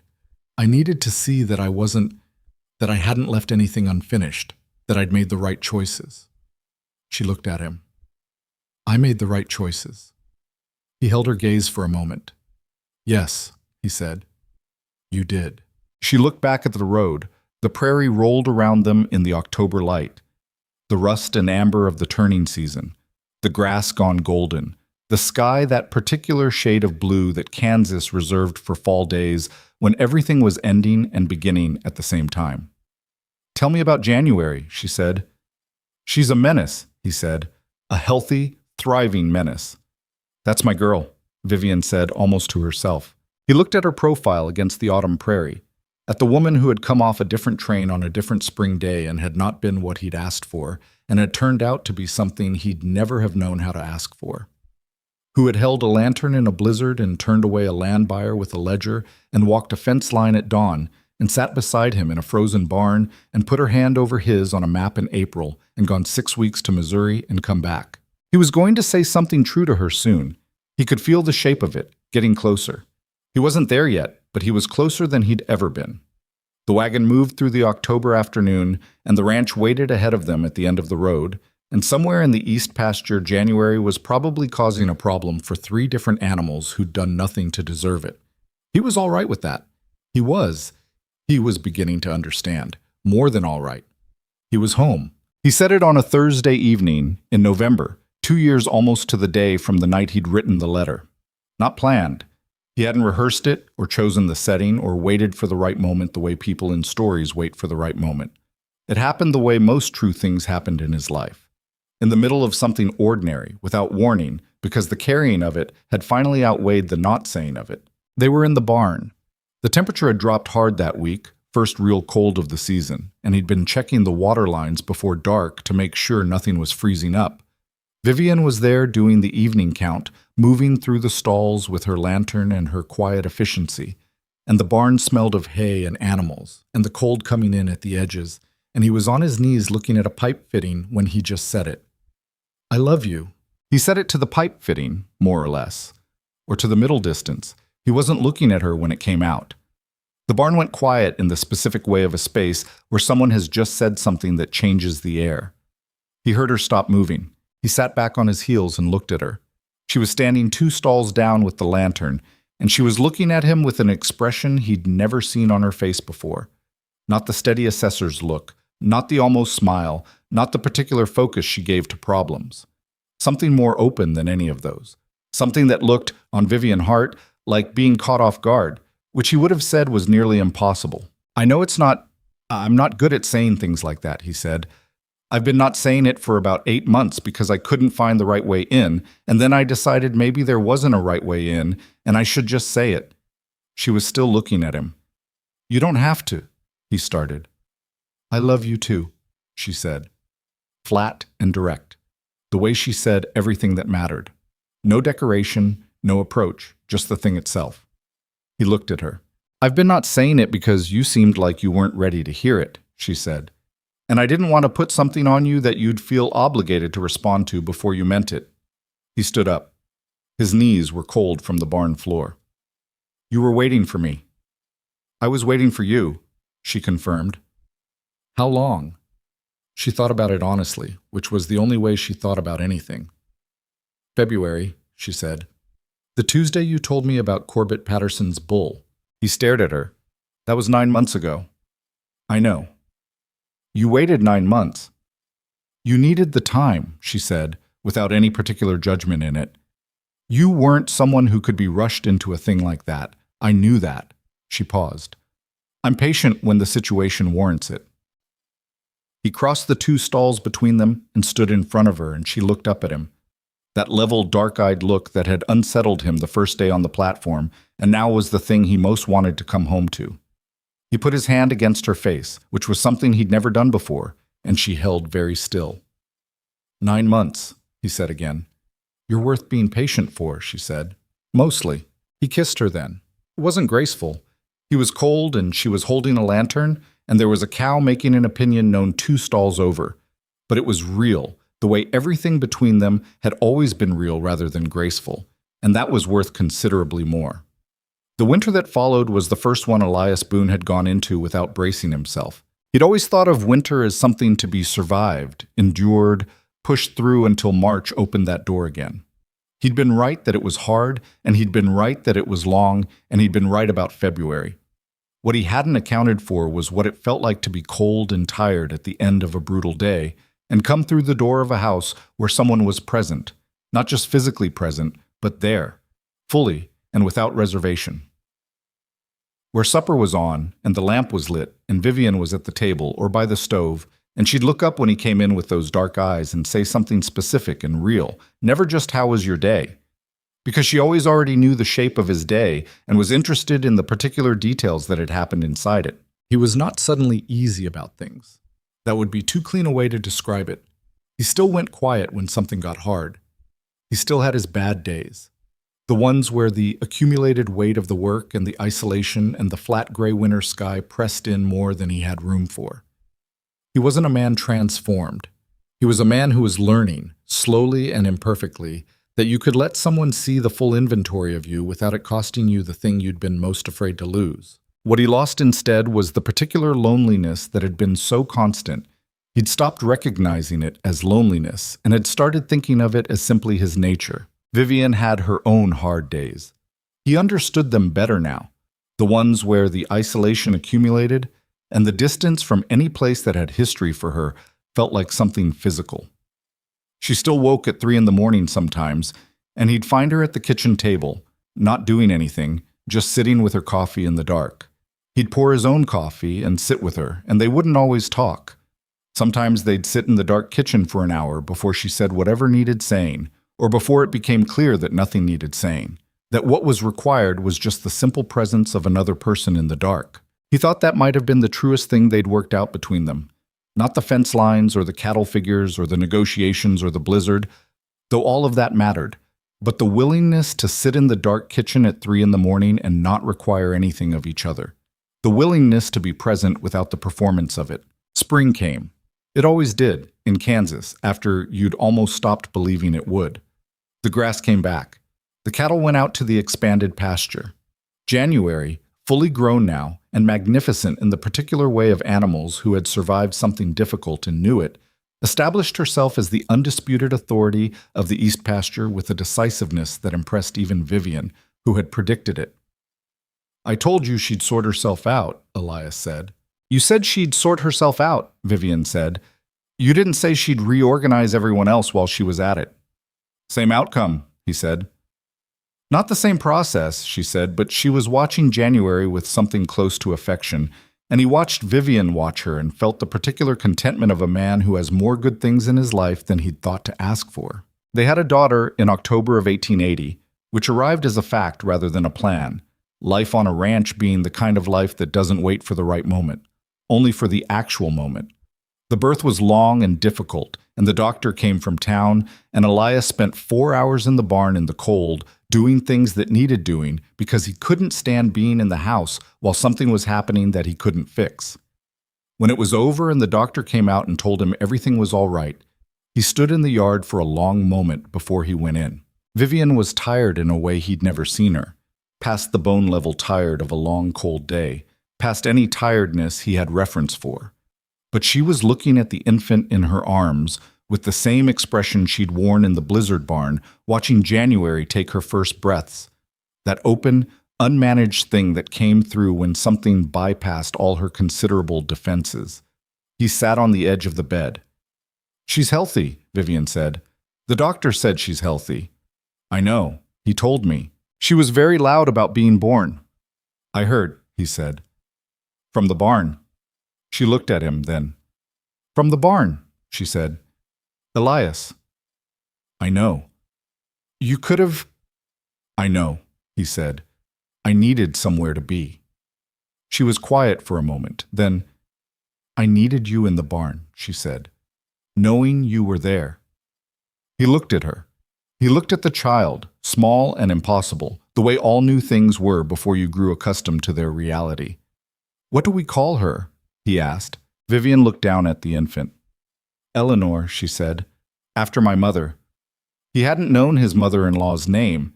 He'd never thought to ask, which he now understood was one of those omissions that told you something about the version of yourself you'd been before you'd learned to ask things properly. "Eleanor," he said. "That's good." "It's a serious name," Vivian said. "She can grow into it." "Or she'll be like January and grow past it," he said. Vivian made a tired sound that was almost a laugh. "Heaven help us if she's like January." He put his hand on Eleanor's head, gently, the way you handled something you didn't yet know how to hold. The infant's face was scrunched and red and entirely unimpressed by its arrival in the world, which he thought was probably appropriate given that the world was going to require a good deal from her, and she might as well start with the proper attitude. 2 more children came in the years that followed.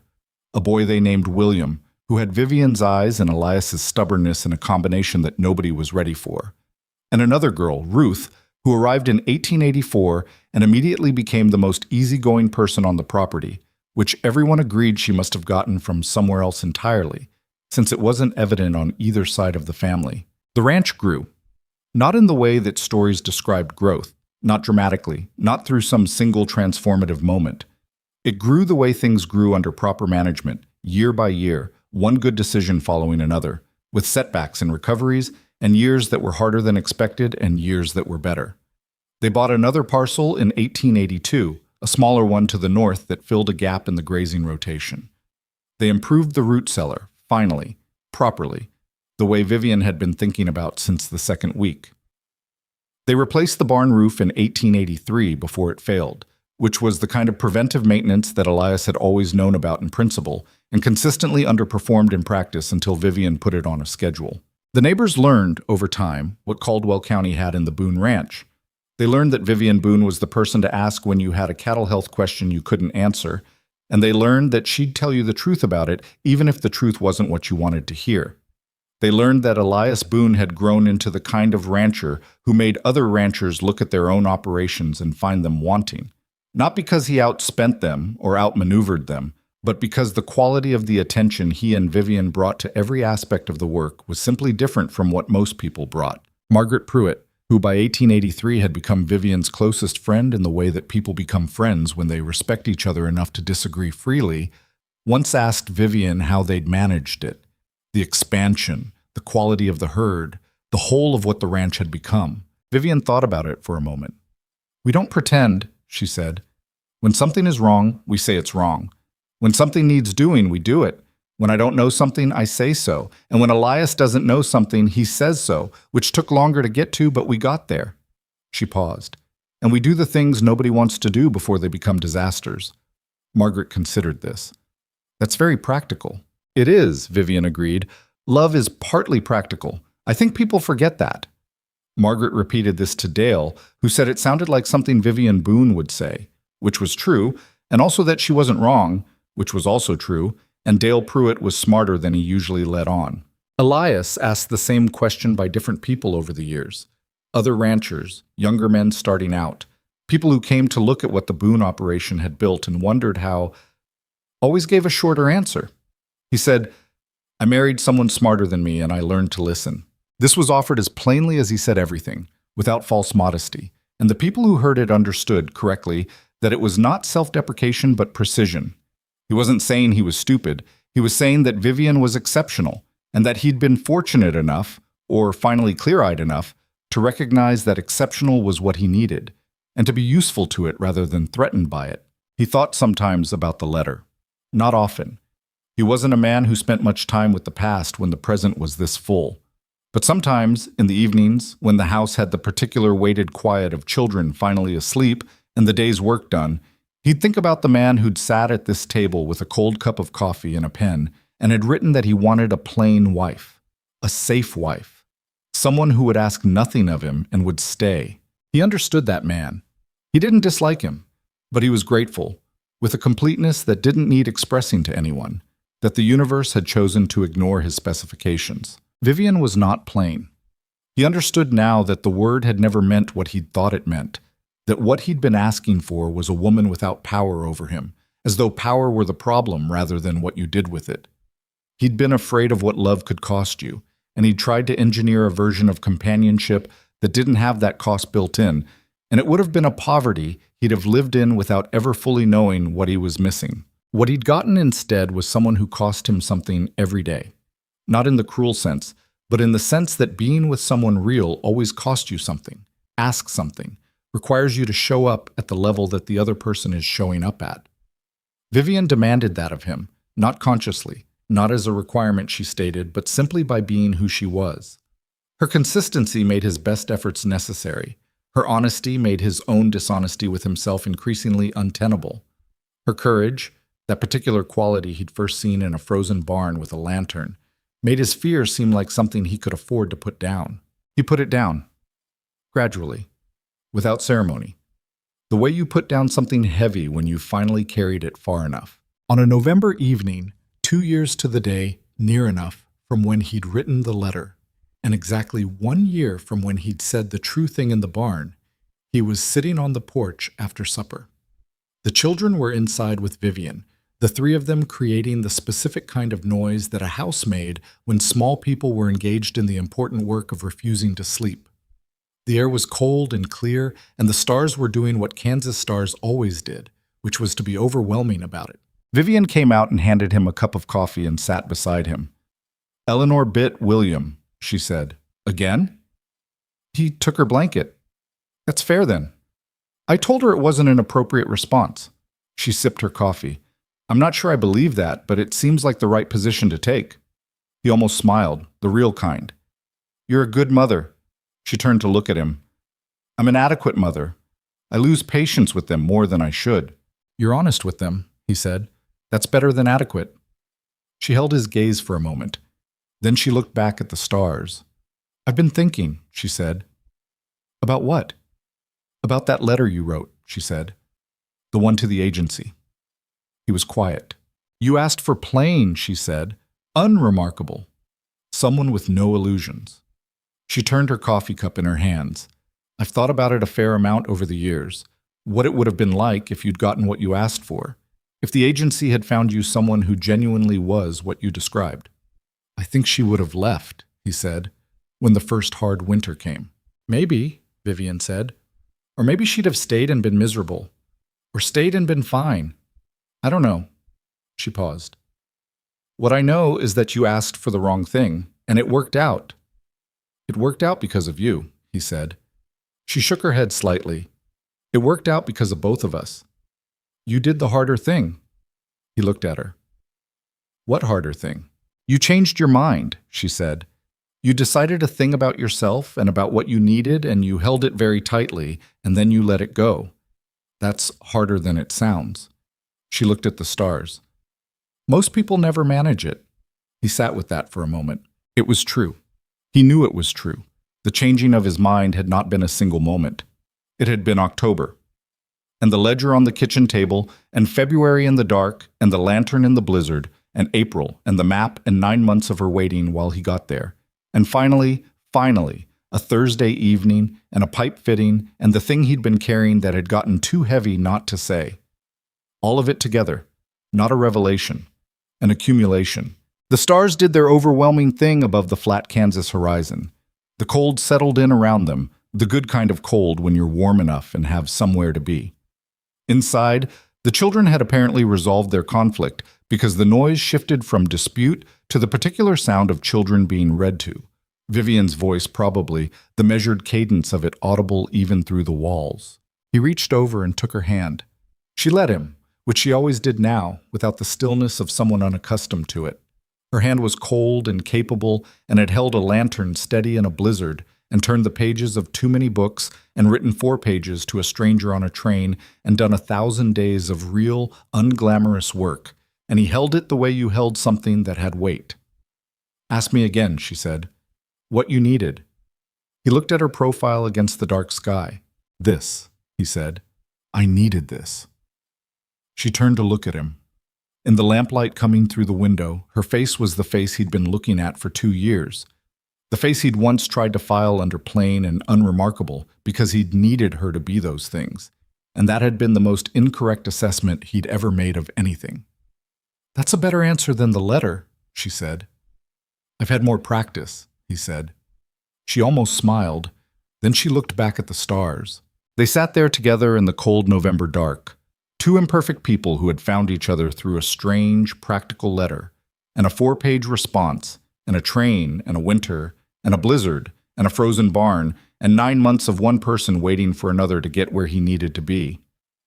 They had built something real out of unlikely materials, which was, when you thought about it, exactly what the frontier had always asked of the people who chose to stay on it.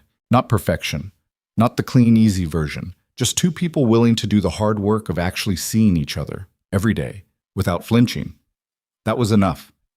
It was, in fact, more than enough. It was the whole of it.